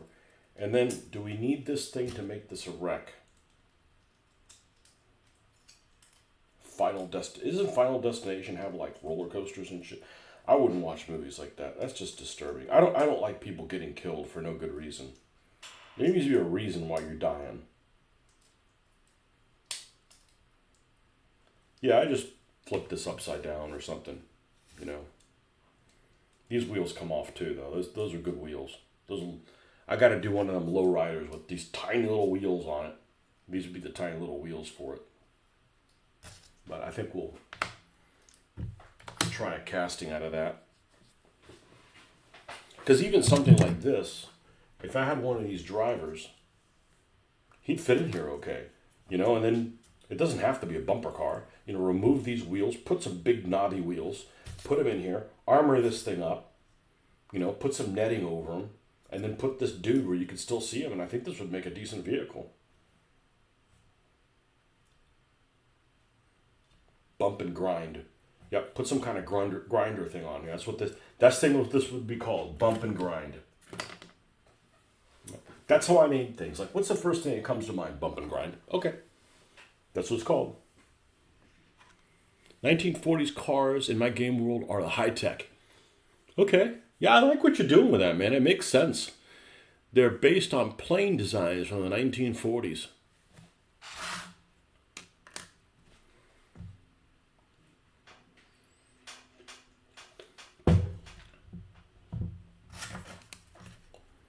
Yep, I like what you're doing there.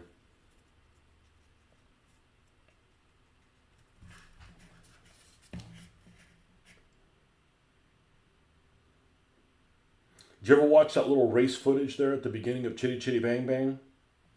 I'm sure you could probably find that on Netflix. You just do a search for intro of Chitty Chitty Bang Bang. It'll show all that stuff on there. Of course, those are like, 1908, 1910, 12, that kind of thing. Pre-World War One.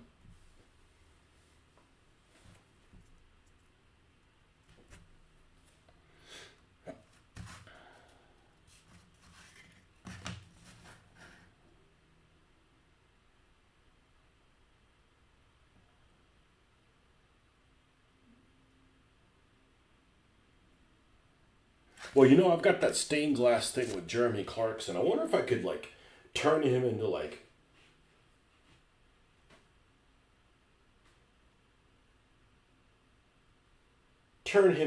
some kind of satanic priest. But you still need to be able to tell where it comes from. Nothing against Jeremy Clarkson, although I'm not a huge fan of him because he just has this persona where he's never fucking wrong. It's a little too, he doesn't bug me other than that. I'm like, all right, whatever,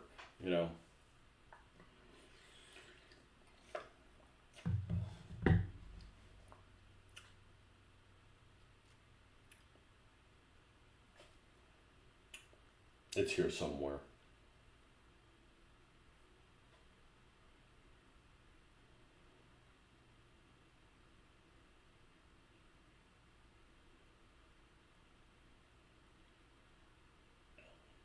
Burn, praise, conquer. In petrol we trust. I specifically did not want to use gas. I think, you guys do some things right over in the UK. And calling it petrol makes sense because it comes from petroleum. Now, if we had vehicles that look like this,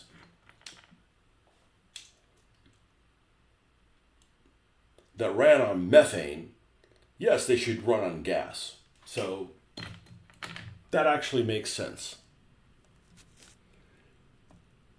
Best time for racing? Well, the cars definitely are from the 30s. You've got some cars from the 20s are just downright unattractive, really unattractive, in my opinion. Like,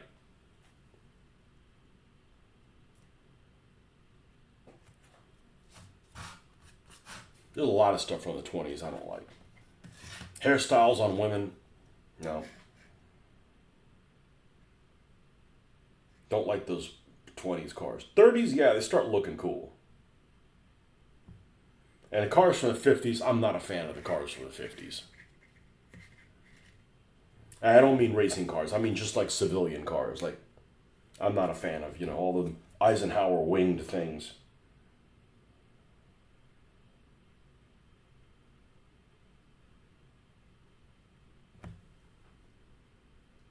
The winged Eisenhowers.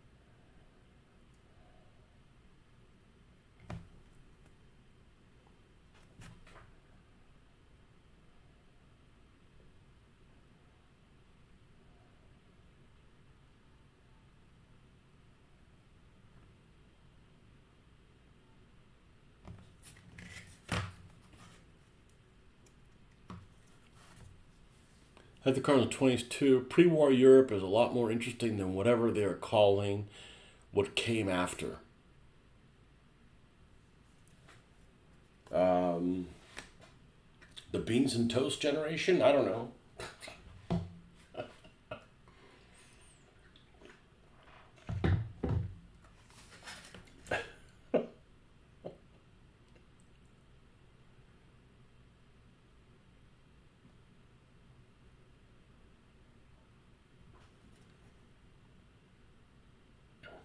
Is there enough different cars to choose from? I have a couple of them, and I had no intention to get them. It just kind of happens.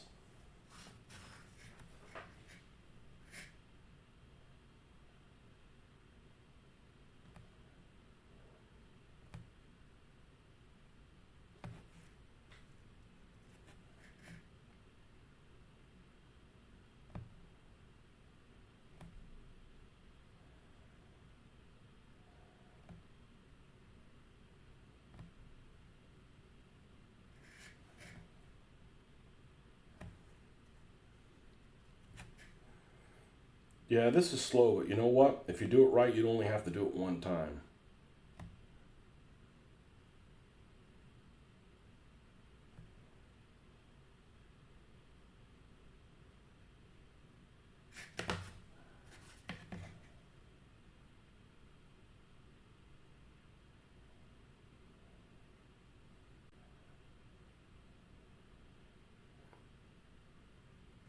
The problem with a lot of the Hot Wheels sites and things like that, a lot of it focuses on people that just like, hey, look what I got. And they bought seven of the same thing. And it's something ridiculous only because it's collectible. Like, I saw somebody the other day, is like, hey, I picked up the seven of these cone things. In the car that has like the traffic cone, I'd pick up exactly none of them. You know? In Hot Wheels, not many, but I have the thing that I don't want to mention.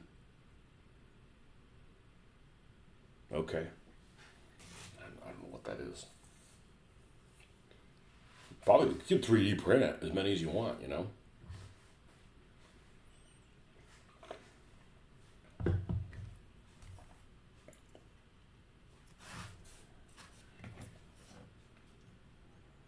Funny thing is anytime I've seen some of them Ching Chang Chung cars, they're more expensive than Hot Wheels and Matchbox. Like, you can't get cheaper than a. My wife, the other day, true story, I went to the dollar store with her, and I saw a car that I didn't think I had, and I don't have it. Okay, I just have it in red, and it was. I didn't think I had one of these, but I bought it. See, here's a guy that the driver needs to go in.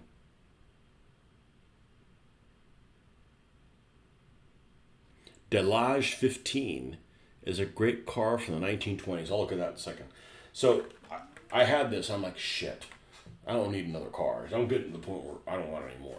Like, we're running into issues. Okay. But anyways, this is a nice car. Like, all right. Well, I know that I had I had an extra Cortina, the one that I used for the Scarlet Scoundrel, that I bought by accident. So I will. This is the nefarious thing I'm going to try doing. I said I'll buy this one, and then when we go and return stuff, I'll return the other one. Is that a big sin? No, and here's why. Because I saw that they had a Cortina at that store, so I'm not giving them something they didn't have. Anyways, she's like, "Why are you making such a big deal out of it? How much are those?" And I said, $1. She's like, "They're only $1." What till you find out how many I got? Hey, I'm not going to game conventions. We're ahead of the game. I don't know. I'm having a hell of a lot more fun. Delage 15. It's got to be French. Delage. Delage 15. S8. Grand Prix.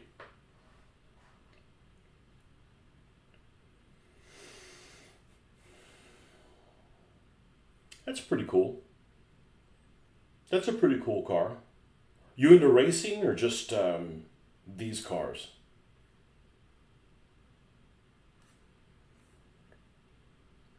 Race cars from 1930s.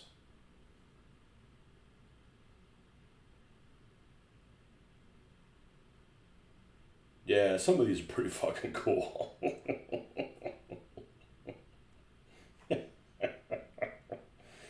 Some of these are pretty fucking cool.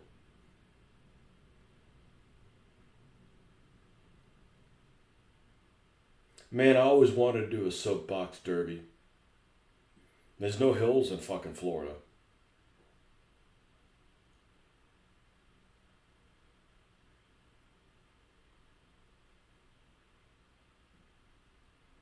Yeah, it's pretty cool. It's pretty cool. This kind of stuff. All right, let's see what the high tech race cars from 1940s.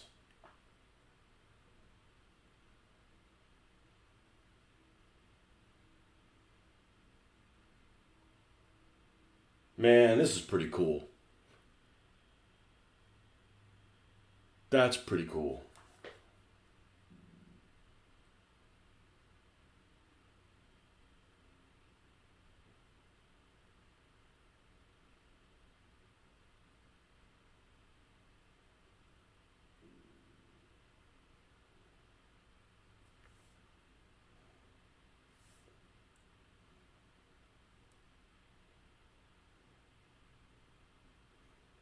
Man, the 1950 cars are pretty. The race cars from the 1950s are pretty cool too.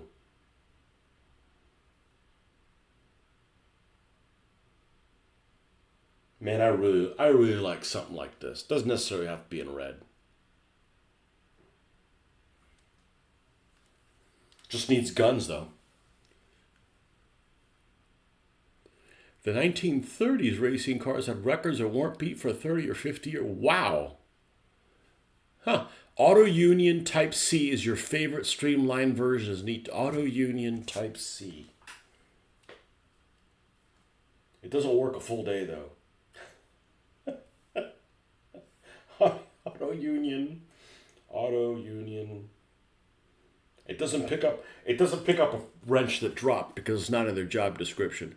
Auto Union Type C. Oh, that is whacked. That is really whacked looking. Where most of the engine is behind you. That is really unique. That looks like Torpedo Jones.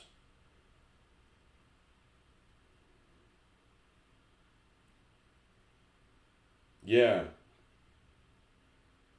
that really looks like Torpedo Jones. All those cars have some nice, really big numbers on them too. Looks nice.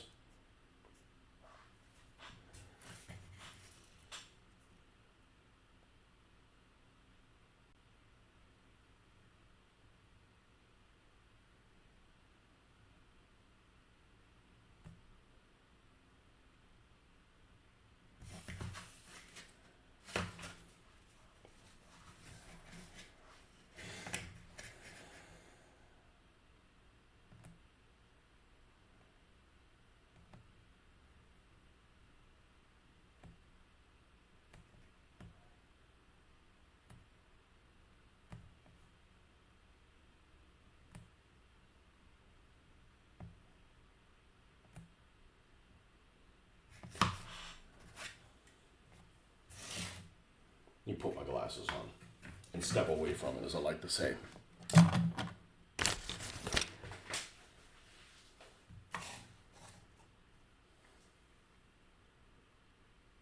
That looks really fucking good. I mean, we're not done yet, but it looks really good. The only other thing that we need is this part where we've got these little slats here. Some of them need to be subdivided.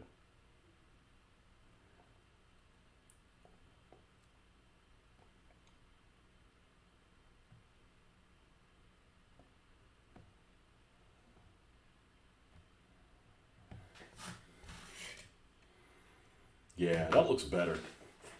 And you know what? I didn't need to worry about not doing this highlighting before I did the panel the panel lining.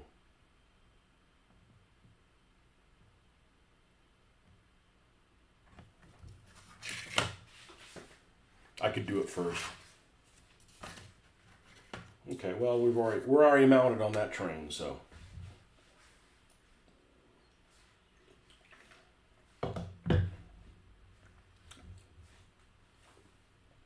this is gonna take a while. It's gonna take a while, but this thing's gonna look fucking stellar. So I said these things, if you put a lot of effort into it, the cost of this is basically free. You buy something. I think this was $14 shipped. No, how many hours you gonna put on it? I don't know, maybe 30, maybe something like that. I mean, I want it to look good.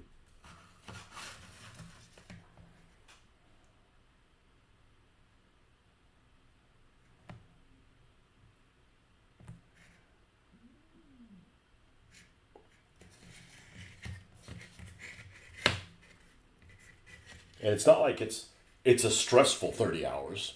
It's the opposite of a stressful 30 hours. It's like relaxing. It's all zen and shit, you know? That's why we do this.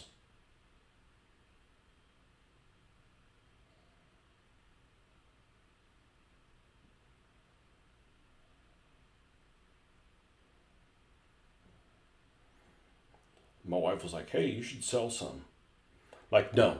Because I've seen some that somebody's trying to sell that don't move for $30 a piece. And I wouldn't sell mine for $30. It's not worth the trouble. It's not worth the trouble for 30. You know, it's 30 and then you gotta have shipping. So now it's like $40. Nobody's gonna buy a $40 car. And like, I'm not giving one of my cars away for $40. Like, it just doesn't seem like a good value. And it's a pain in the ass to wrap it up and mail it, deal with the turds at the post office. I mean, not everybody's as nice as Derek, you know? But Hoffman, you don't want to go to the fucking post office. Those dickheads are out there just to, you know, make your life miserable and mine. Like, I don't want to do that, you know? First race car with a rear engine. Huh. It definitely looks unique. You making teams for them, or are they just all...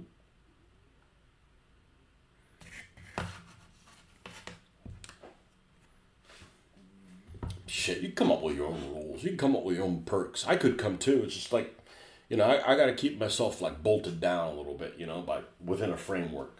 Otherwise, I like totally like, you come up with whatever the hell you want. That's like reasonable.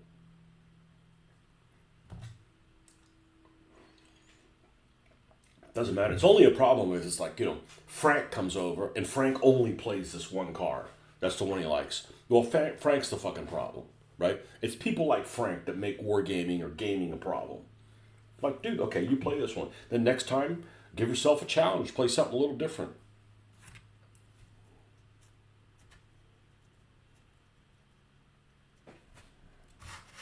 But the framework of the current rules kind of keeps you, you know, ground to earth a little bit.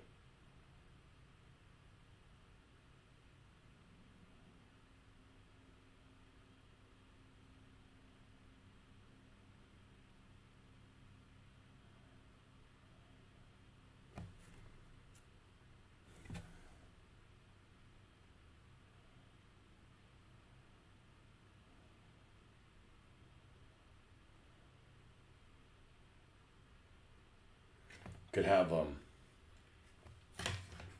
whole set of racers with like make believe names that are all like those spam names from 20 years ago.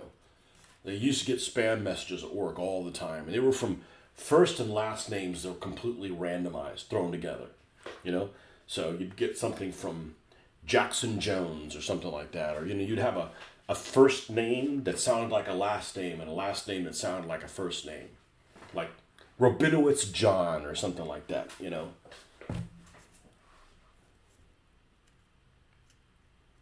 Terrence McGillicuddy, you know, things that don't even go together. Brazilian drivers tend to have names like that, names that don't go together. It's like I was looking through there and you know names I hadn't heard. Like I said, I used to watch like Formula One, like, but no, I didn't watch. I mean, I may have watched 7 races or something like that. But one name that I remember is this one guy that was from Brazil. And the reason you could tell he's from Brazil is his first name didn't go with his last name. His last name was Fittipaldi, Italian name, right? Emerson Fittipaldi. Like Emerson and Fittipaldi don't go together. Brazilian, you know. So, but you could do like everybody could have those type of names, you know, like Just things that don't go together. I think it would work a lot. Have a lot based on some ace pilots from Gundam's 1 Year War. Well, I would never. It's probably the first time I've ever heard any of those guys. Thought you could print out a shipping label, slap it in a small box, stick it in a mailbox with a flag up. Maybe. But then you got to get the shipping. It's just easier just to flat mail everything. Flat postage.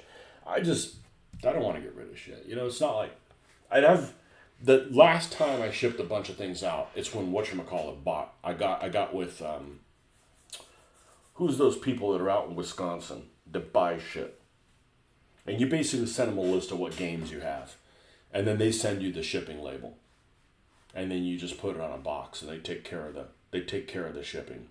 Almost said freight. That's what I'm used to calling it, freight.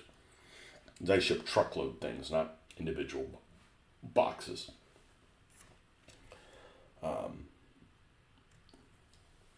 Yeah.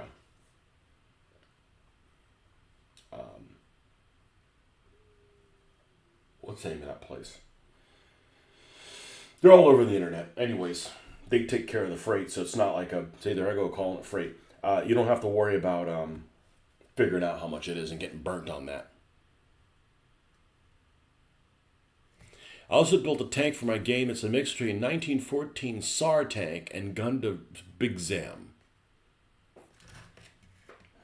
I was really disappointed with that Japanese store, that Abisu. I'm like, oh, it's going to have lots of Japanese things. First of all, 10% of the things were Japanese. Everything else was from mainland China.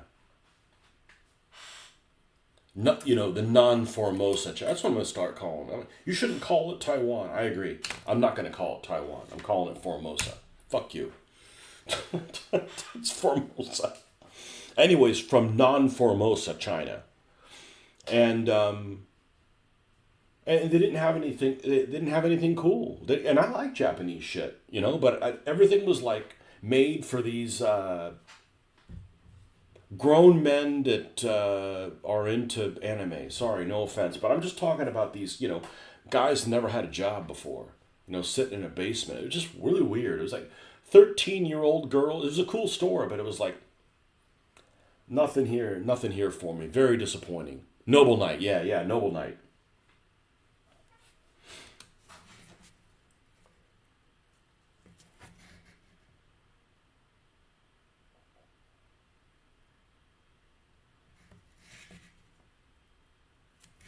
This is going to take a while to do.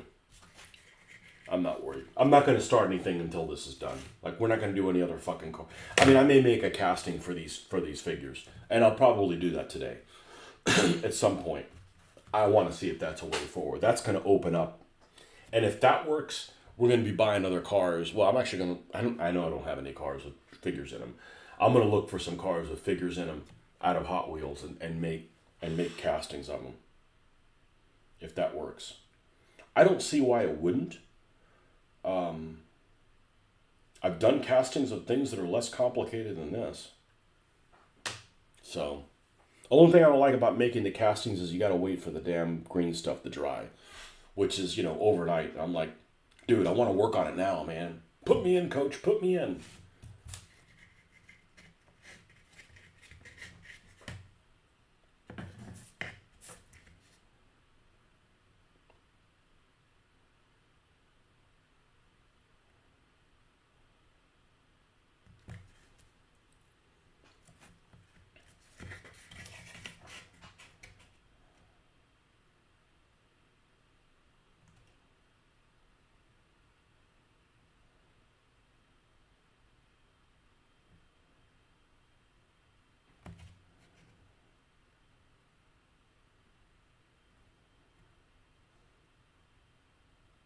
What was the name of the guy in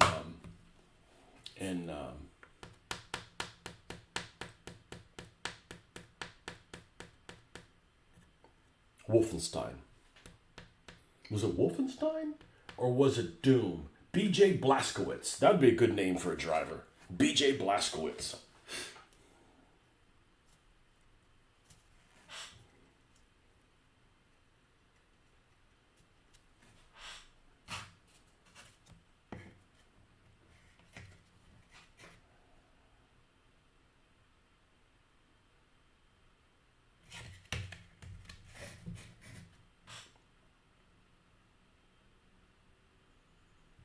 I think he was. I think he's the Wolfenstein dude. I don't think the Doom guy had a name. Now that I think about it.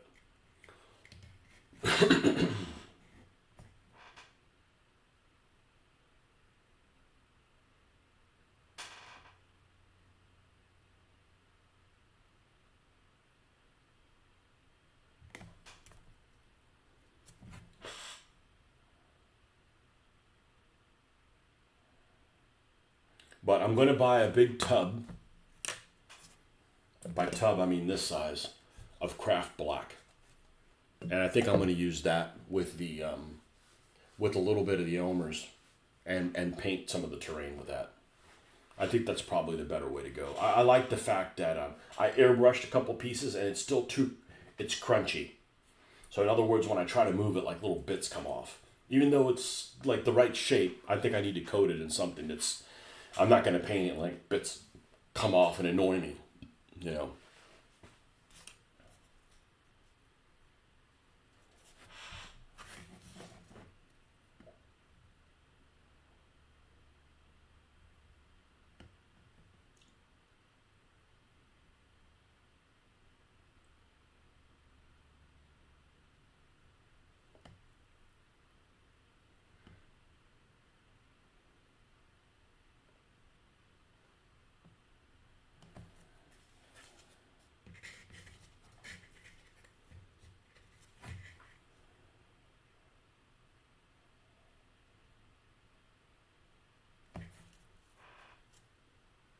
But I definitely recommend these buildings. They're a lot better than that thing that put the Vallejo paint in.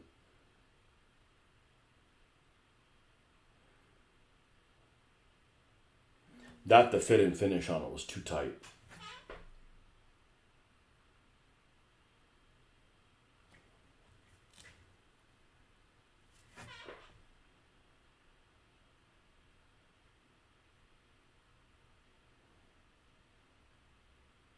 You get one of them Cruella de Vil cars, man. That's a great car.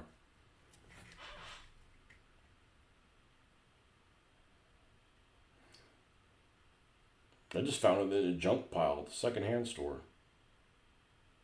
Well, vintage Toy King, anyways.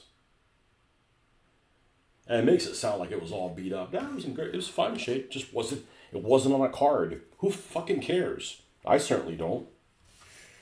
It's a toy, man. Go have fun with it.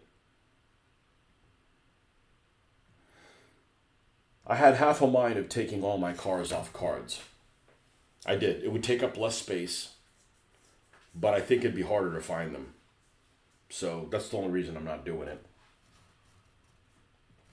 And it'd still take up a lot of space.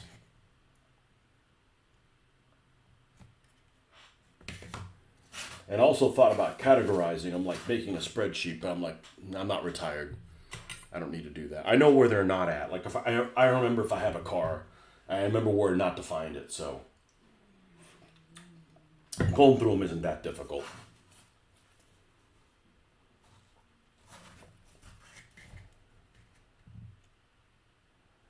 But I'm telling you, this is a cheap hobby.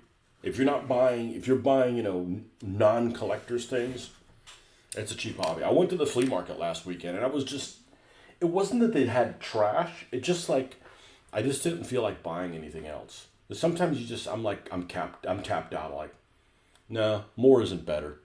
And I was kind of overwhelmed that I didn't really need any of these things that I saw. Nothing jumped out at me. But almost everything that was there was either $1, $2, or $3. And to be honest with you, $3 for a car is pretty reasonable. Because I call it a finder's fee. Like somebody bought this for $1. Sure, they're tripling their money, but they're holding on to it and they have it. You go to one place and you see them all. Not like go to 50 different places just to find all the cars. But if this is a car that you're looking for and it's $3, like, you're going to get more than $3 worth of enjoyment out of modifying this. That's the way I look at it is, how much time am I going to put into this thing? A lot more than $3. So that's the way I look at it, You need to make some cards for your cats, for your cars. You have a dumb way of remembering all the weapons and perks. Do you have a template for the one I use? I can send you one. And I just tinker with it. I'm gonna write myself a note. I don't want to put a lot of effort into it. I'm just putting them on little stick-it notes, because especially if the version 3 comes out in a year, I don't want to have to redo 150 cars. That would be really fucking annoying. But template for Hoffman.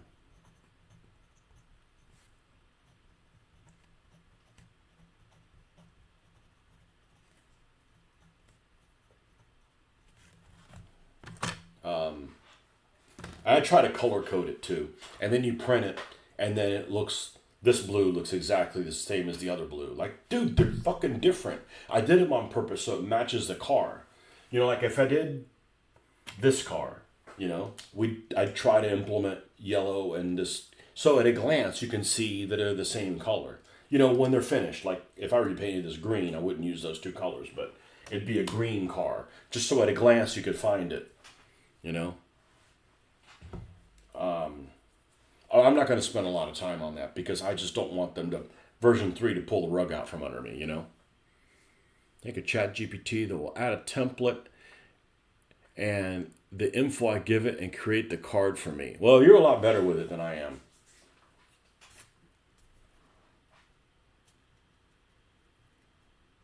I'm not very good at it. And I can still do amazing things with it.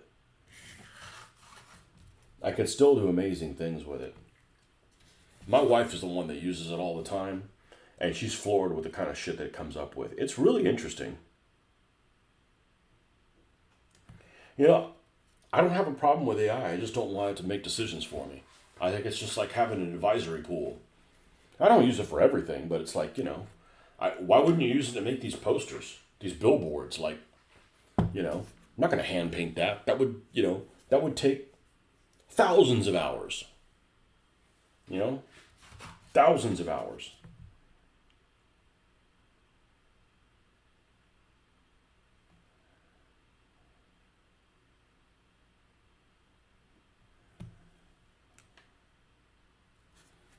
Have you used it to come up with some names for some of the drivers or some of the vehicles? This was really fun. It's hilarious. That whole thing that it did with this whole cult is just absolutely, it's comedy gold. No, not everything it comes up with is great, but sometimes it comes up with some really funny. I mean, I've had some good laughs with it. You know.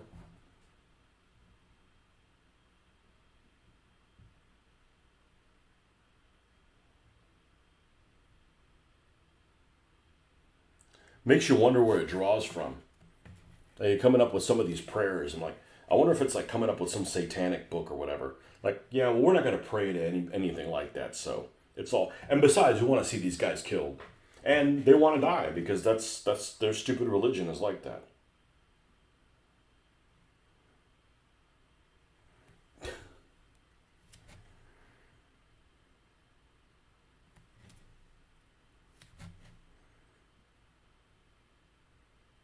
These guys hope to die in a fiery wreck as soon as possible. Yep, that shit doesn't make any sense to me. You know, that's their cult.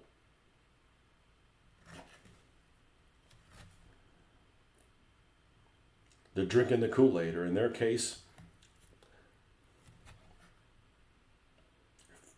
flaming.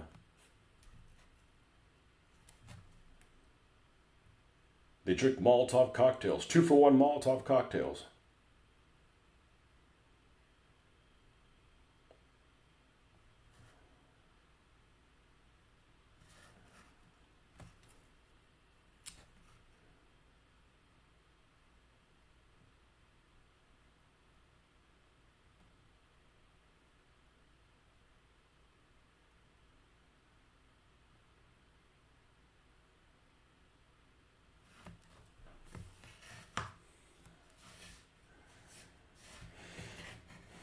And when you work on stuff on computer, or when I work on stuff on computer, man, the time flies. So I really don't like to do it on my spare time, because my spare time's out the window. Like one of the things I used to do when I was doing some DBA videos is I would go to one of these sites that had free music that was monetizable, right? It was copyright free. Not the ones that come with the the regular editor, but like ones you can go on there. And there's many of them. There's at least four of them that I subscribe to. And you can spend a lifetime going through them and listening to these things. Now, I am not a computer guru of any, and I'm not that inquisitive. So like if you hear a song, like maybe there's something that you want to rip from it, I don't know how to take something other than the very first part of the song, right? Like if it starts, like I got to use the beginning of it. I'm sure there's a way to not do it that way. I'm not inquisitive enough, or don't want to waste, an entire weekend trying to figure out how to do it. So I just roll with it. But just with all those parameters, you can spend hours trying to figure out what perfect music you want for maybe a battle between, the Indians and Alexander or something like that, to give it the right, sound. Not that anybody cares other than me, but, a lot of those things take a lot of time. And it could be a lot of time that doesn't get you anywhere. Like, this is taking a long time to paint, but you know what? It looks pretty decent. And I know we're not done yet, but we're moving towards the goal of finishing it. When you're searching for something on the computer, you may have nothing. You might spend 4 hours and have nothing to show for it. And I can't deal with that. Like, I don't have the right mentality for that.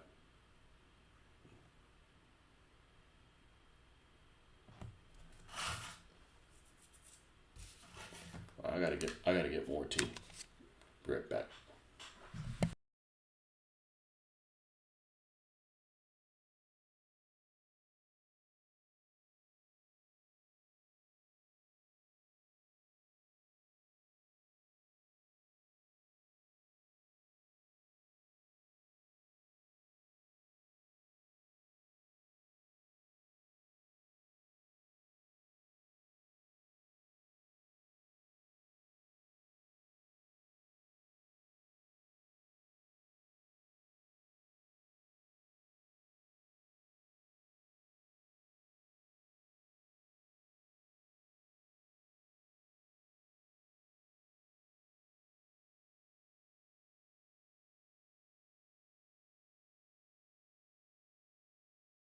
I'm actually going to do it now, so I don't forget. I think I can send it through Messenger, can I? I think I can send it through Messenger. Let's see if I can do this. I don't know what's going to do to the screen.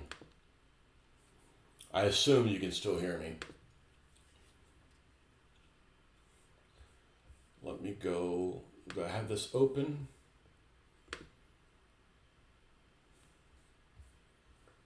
Just don't share it with anybody.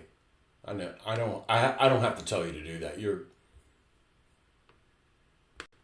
You're sharp enough not that some things don't need to be asked of some people.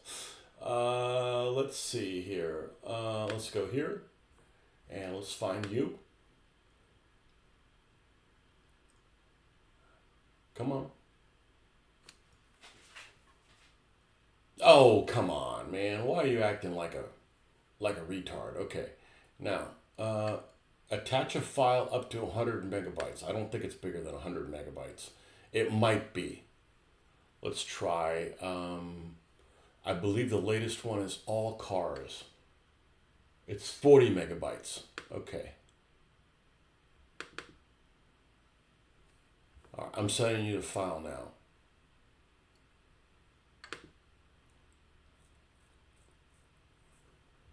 And I am certain you will find at least something in there useful.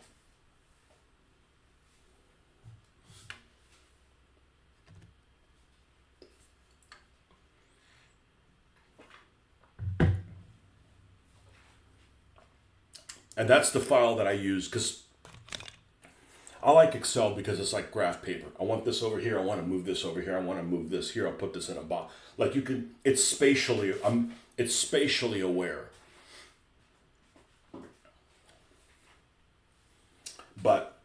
I don't think I'm going to work on any more of them in an official format until version 3 comes out. Because the idea that I would have to redo everything, it's just like, that's going to make me want to punch some guy named Hutchinson in the nose. And I don't want to do that, you know?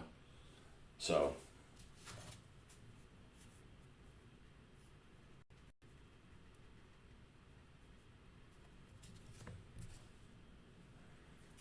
So hopefully you get that, and hopefully it's useful for you.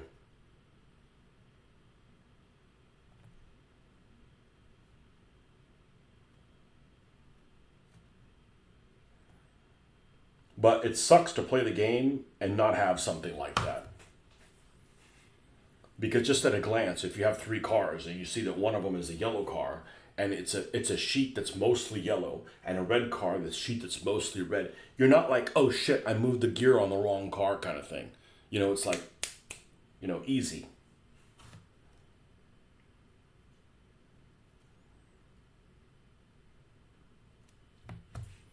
Did you get it?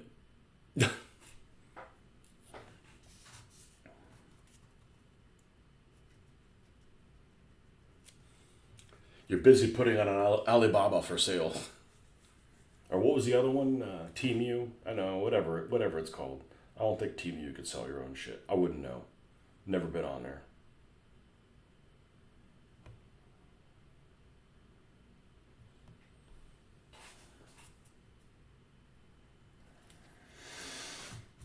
Temu, whatever the fuck it's called.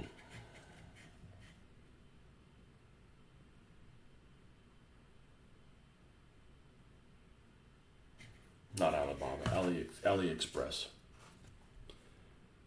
Hope he doesn't do that. No one has said anything about new changes on that area. I've heard mostly about changes to turn order, dice, and template. I have heard that there's no skid dice. Okay, so come up with something better than skid dice.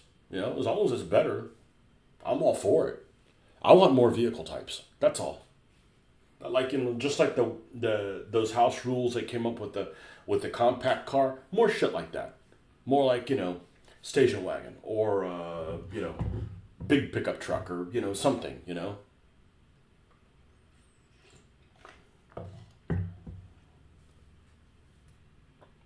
Yes, I sent it on Messenger. See if you got it and you can look at it. It's Excel. It's only got 3 viruses in it.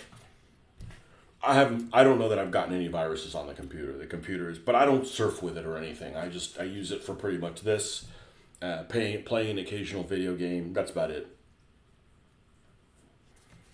I forget that it has a touch screen.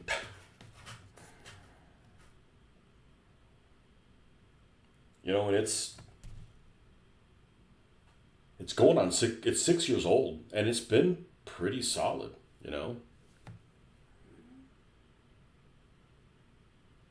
I'll never buy a desktop again because it just takes up too much space.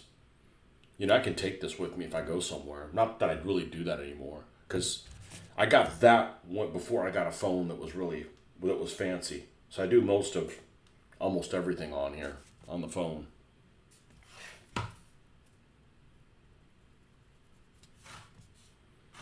So what I did, which was really helpful, is I put tabs for each vehicle type.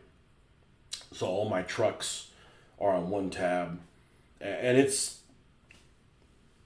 a lot of work to go. And once I realized they're making a 3rd version, I'm like, I'm not going to go and do that. It's just a lot of work. It's a lot of work. But there's some things I definitely wanted to have on it. I wanted to be color coded. I wanted the sheet to be color coded to the vehicle so you could find it quickly. I wanted to have a picture of the said vehicle also so you could find it quicker.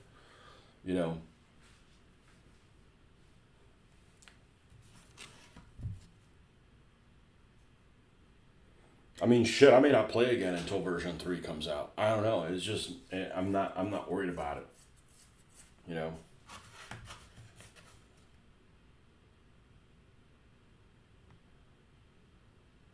Doesn't mean I'm not going to build stuff for it. I'm really enjoying this.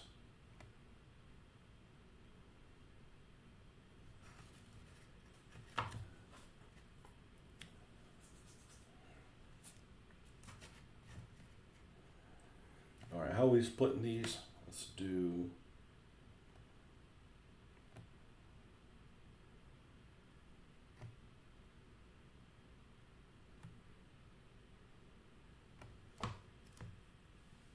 Yeah, see, it's a lot of work. Yeah. But, if you do one after you do each car, it's not that big of a deal. But imagine redoing all that for a different format, you know? But it looks good. I mean, it's a lot of work if.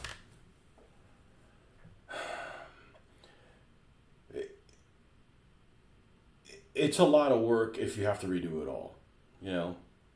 So.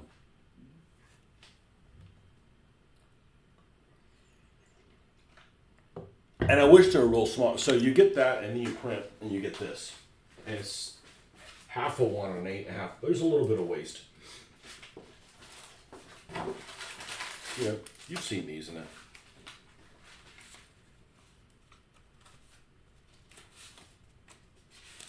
But at a glance, you could see, I mean, they're really helpful. I wouldn't want to play without something like this. I kind of wish they were maybe half the size of this. But so I'm not 100% sold on them looking exactly like this, but the color coding, absolutely. Like you're playing a flowery Fubuki, it's this one. It's a fucking pink car. Pink Python is a green car. Put green shit on it, I just would hate to redo all this stuff again, So this max gear is big, so you put a die on. You put a die on top of the 5, and you dial it up to 5. Anyhow, I think it looks pretty decent. Could it look better? Of course, it can always look better, but that's a lot nicer than anything I had for any DBA armies, And it's a useful freaking tool, Yeah, it is very time consuming. It'll take me about a half hour to do each one, which is fine. But imagine getting caught up. And I still have probably 50 of them to do that aren't in there. Probably. But imagine having to make the 50 and then in a year having to redo them again. I'm like, I just don't want to focus on that. We're going to use, we're designing every vehicle. And I got a Ziploc bag where these are in, and we'll see what happens, What's worse is, I think, is to have the handwritten ones, and every time you play, write each one. No, fuck that. That's not worth it.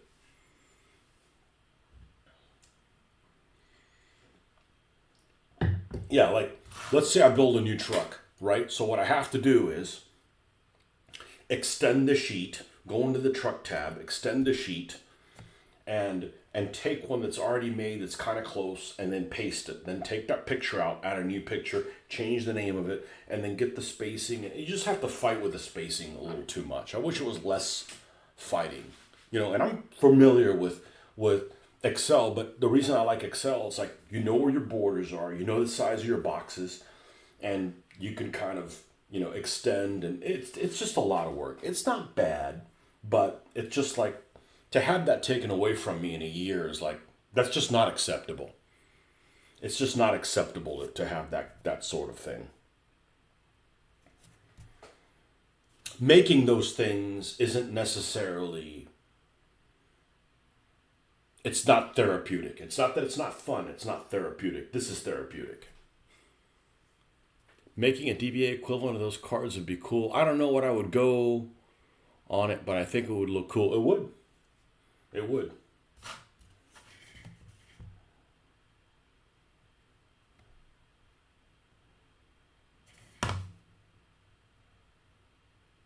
But I don't want to play the game without those things because you have them there. And I was gonna, so I have them printed. I have not laminated them.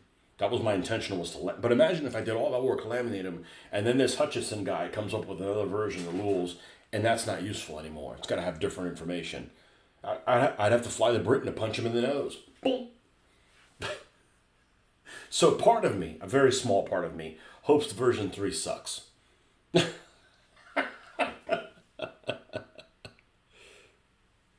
There does have to be a less time consuming way to do it.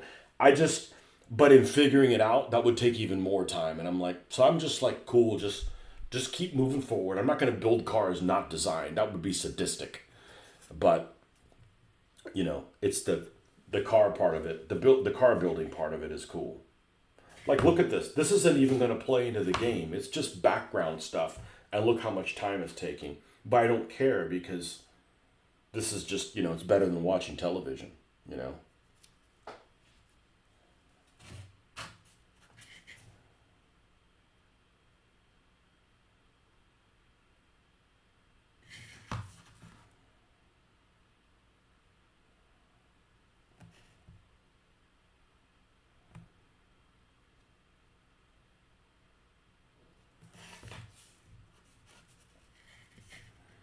Yeah.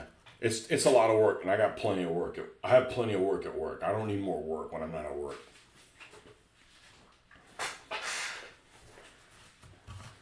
Hey, I'll do that on the vacations that I'm too busy to take.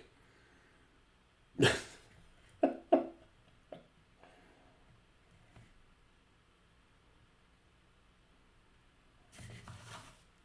it looks good.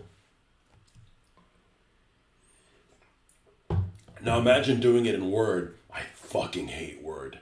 You go and the indentation is not where you want it, so you move it back so it moves something else. I'm like, no. No.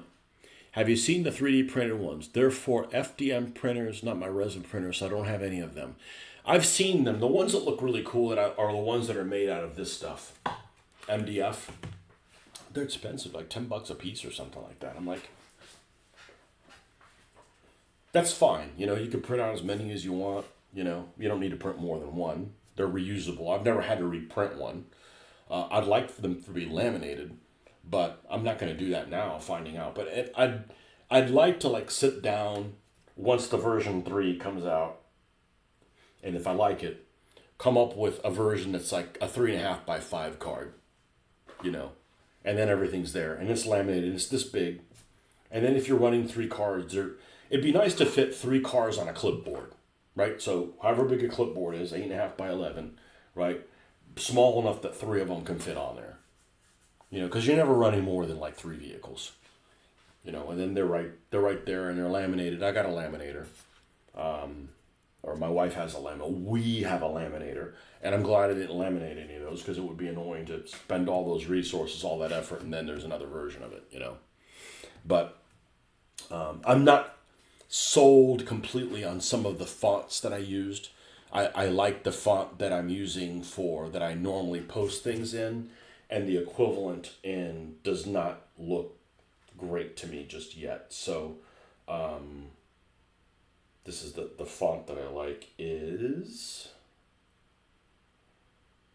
and then I'm like, okay, well, do I want different teams to have different fonts? It's like you could start going down into a rabbit hole.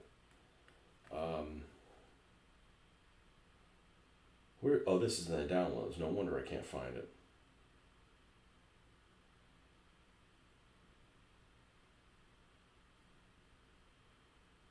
Yeah, I like this font a lot. I'd be happy with that on everything.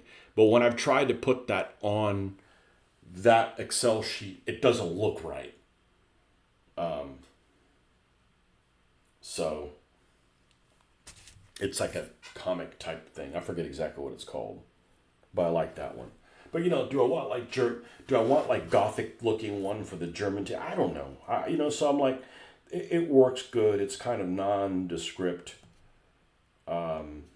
It's easy to you could spend a lifetime trying to tinker with that shit. It's not really important.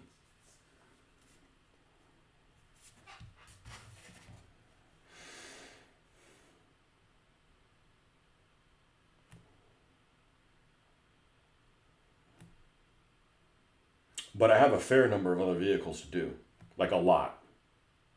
But I don't have any of them to design. They're all designed. There's notes of all of them. It's not like I'm just randomly putting weapons on things. That's not my cup of tea. And somebody will post on there and say, oh, Gasland's not what you see is what you get. It is for me, because I'm going to build like every vehicle to be different. Otherwise, why would I do it? Why would I do it? What's my motivation to just put whatever I want on whatever vehicle? That does not work for me. Other people are free to do it. I'm not building any cars that way.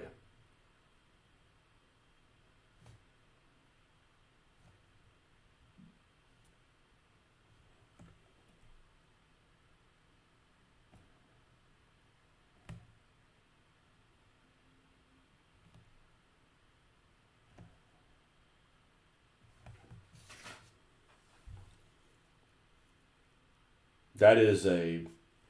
If you had to play that way, I wouldn't play this game. It's that I feel that strongly about it. I feel that strong. I'd rather do it in 28 millimeter than just not what you see is what you get. So I don't like putting side rams on things that don't have side rams. It just, you're adding confusion. You're adding, like, you know, that whole skirmisher question. Well, they got bows. How come they can't shoot at a distance? I don't know. Doesn't make any sense to me, but that's how it is. That's not an excuse for me doing war games moving forward. I'm never going to use that excuse, ever. Oh, I know it doesn't make any sense to me, but that's how it is. Wrong fucking answer. We're not doing that. Oh yeah, I'm going to be on, man.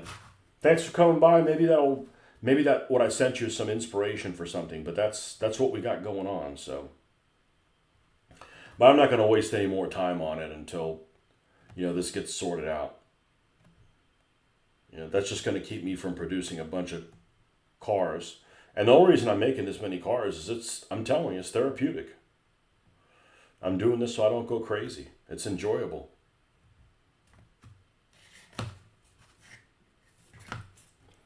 Keep me from going as crazy. There we go.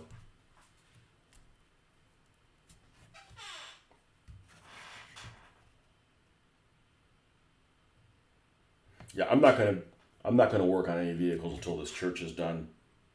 Only thing I'll do is make a casting for these drivers. Hopefully this works great. I don't need any more. I mean, I could make all the castings I want. I don't want any of these dudes.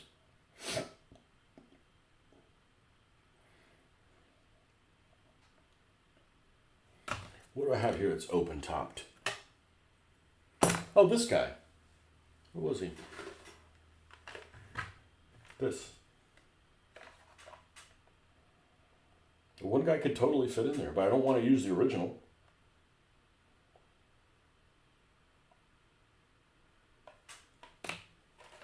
Might be the next vehicle I do.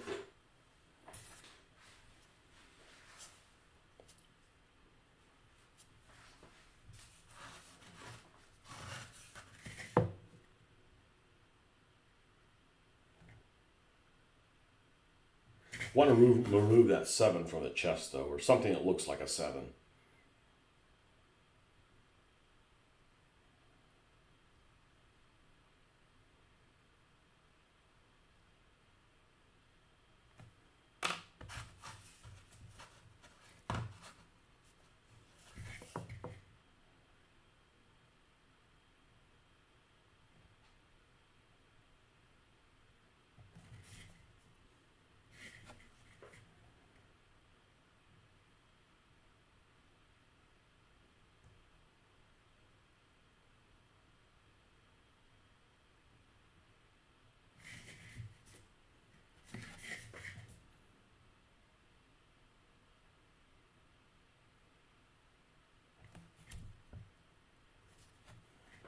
And yeah, I'm doing all the verticals on the church side this way.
It's going to look really good.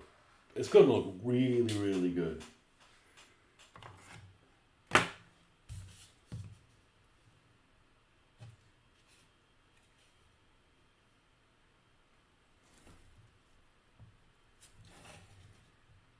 And the other stuff that they make looks really good too.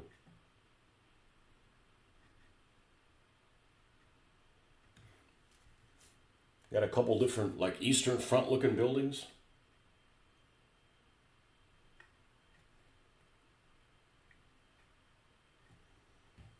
You know, I believe in dry brushing, but you need to put shadows and have it pop the things that you want popped.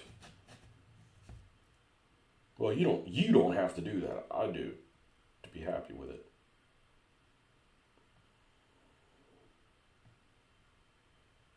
And I like making my own little black wash. It's certainly cheaper.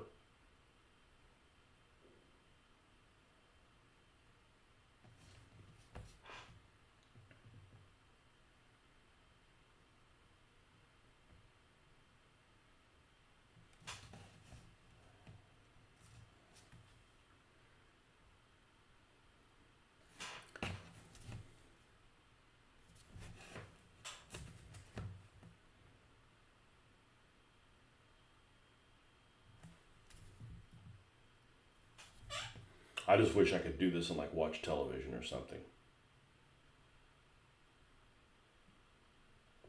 But I cannot.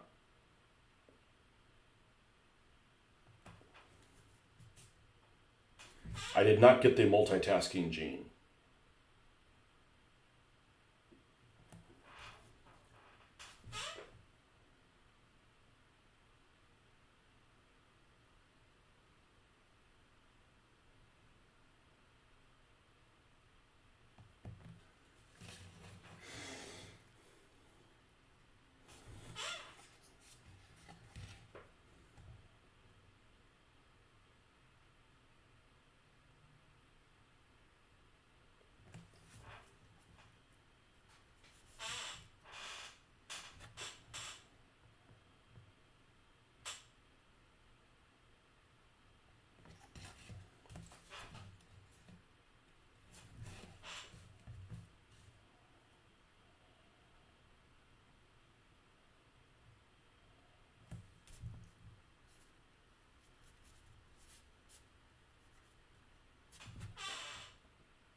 Yeah, it's going to look really good.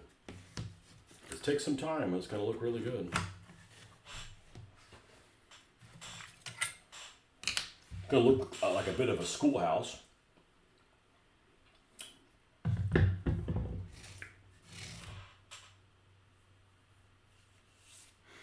And I think their logo, I'm going to make it out of cardboard.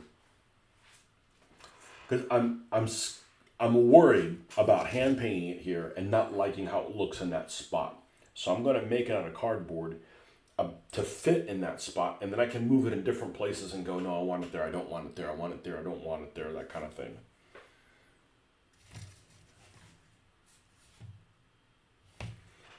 It's actually not taking that long to do the siding. Let's do some siding. Maybe we can get one side of this done so we can get kind of see what a progress report this thing's kind of looking like.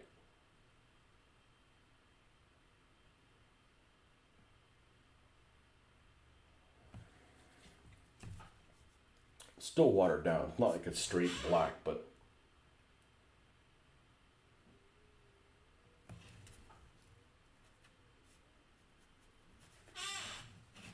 I'm kind of making my own wash, or my own, what is this stuff technically called? Yeah, it called a wash. But I can make it thicker than what's in that bottle.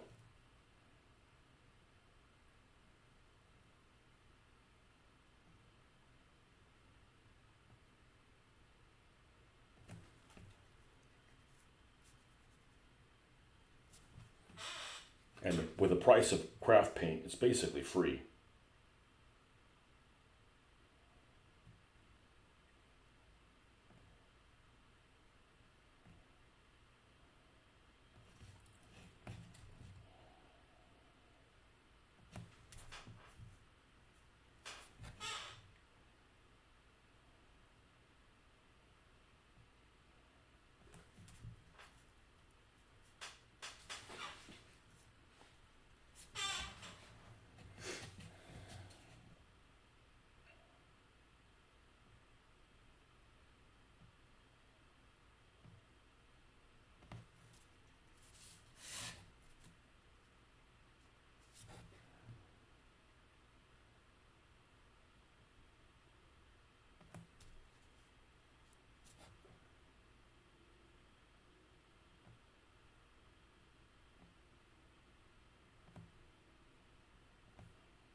When you do these type of methods where it involves following a panel line or something like that,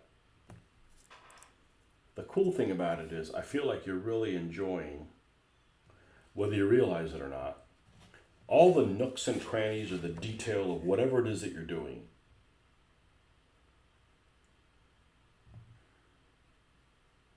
Like if you're doing this to hatches on a tank turret, you're able to enjoy all the little details that it has on there, whether you realize it or not.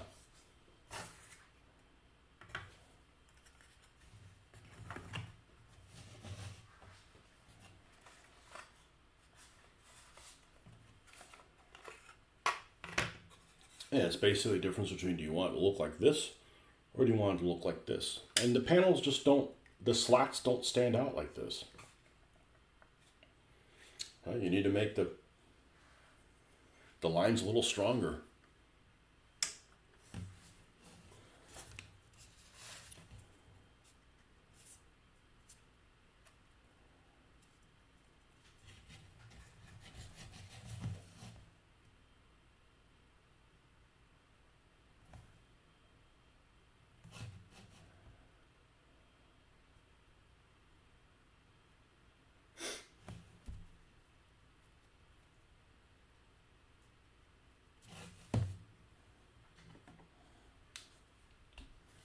And this isn't my favorite black because I don't really like Americana that much, but I have it.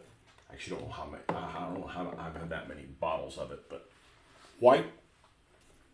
I got all kinds of stuff I can use for white.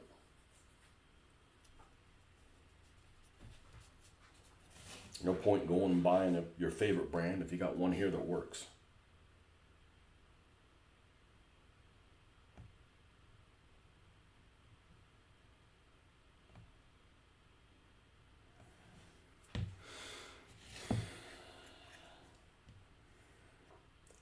And you would think, okay, well, if you build one of these, wouldn't you be better off like painting it first, then assembling it? Not me.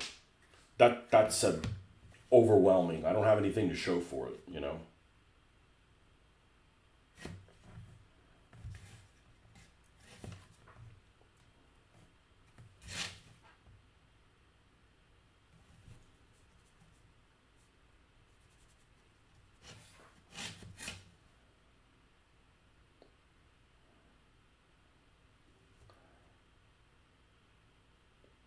Two things are important.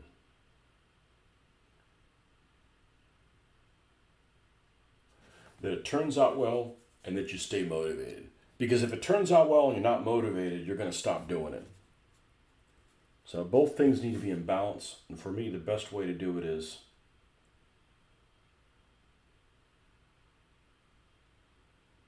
have something to show for it.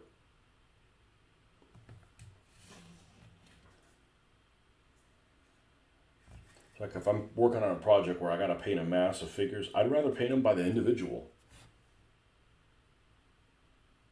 I'll see some results in a shorter period of time if I'm painting them individually.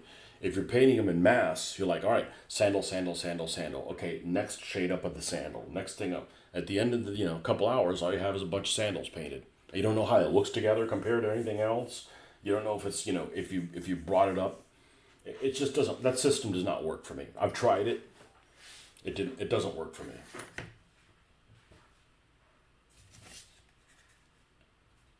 I'm probably the exception. It probably works for most people. Just doesn't work for me. I gotta stay motivated on task. Want to finish it.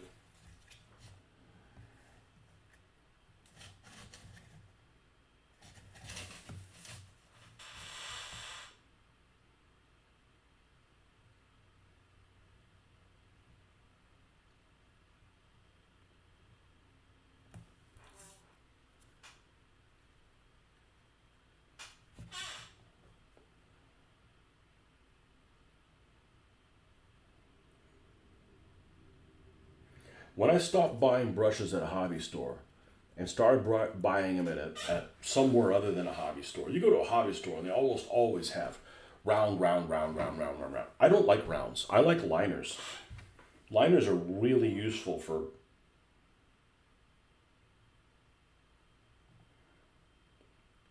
carry more paint, precision. I mean, you don't want to paint a tank overall with a liner, okay, but they behave so much better.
I don't like the fact that this just connects to this one piece, but we're going to have to be gentle with this.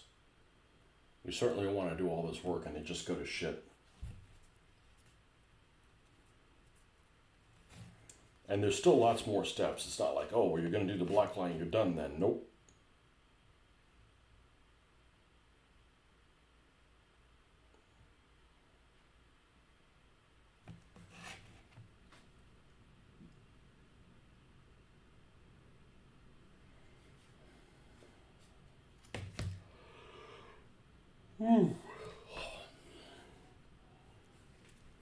I'm probably going to have to stop. So I'm going to go ahead and stop now.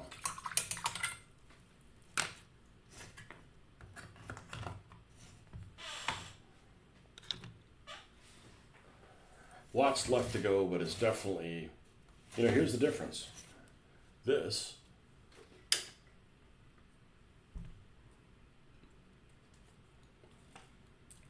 versus that. This would probably look just fine until you see this. You're like, yeah, I don't want that other side. All right, folks.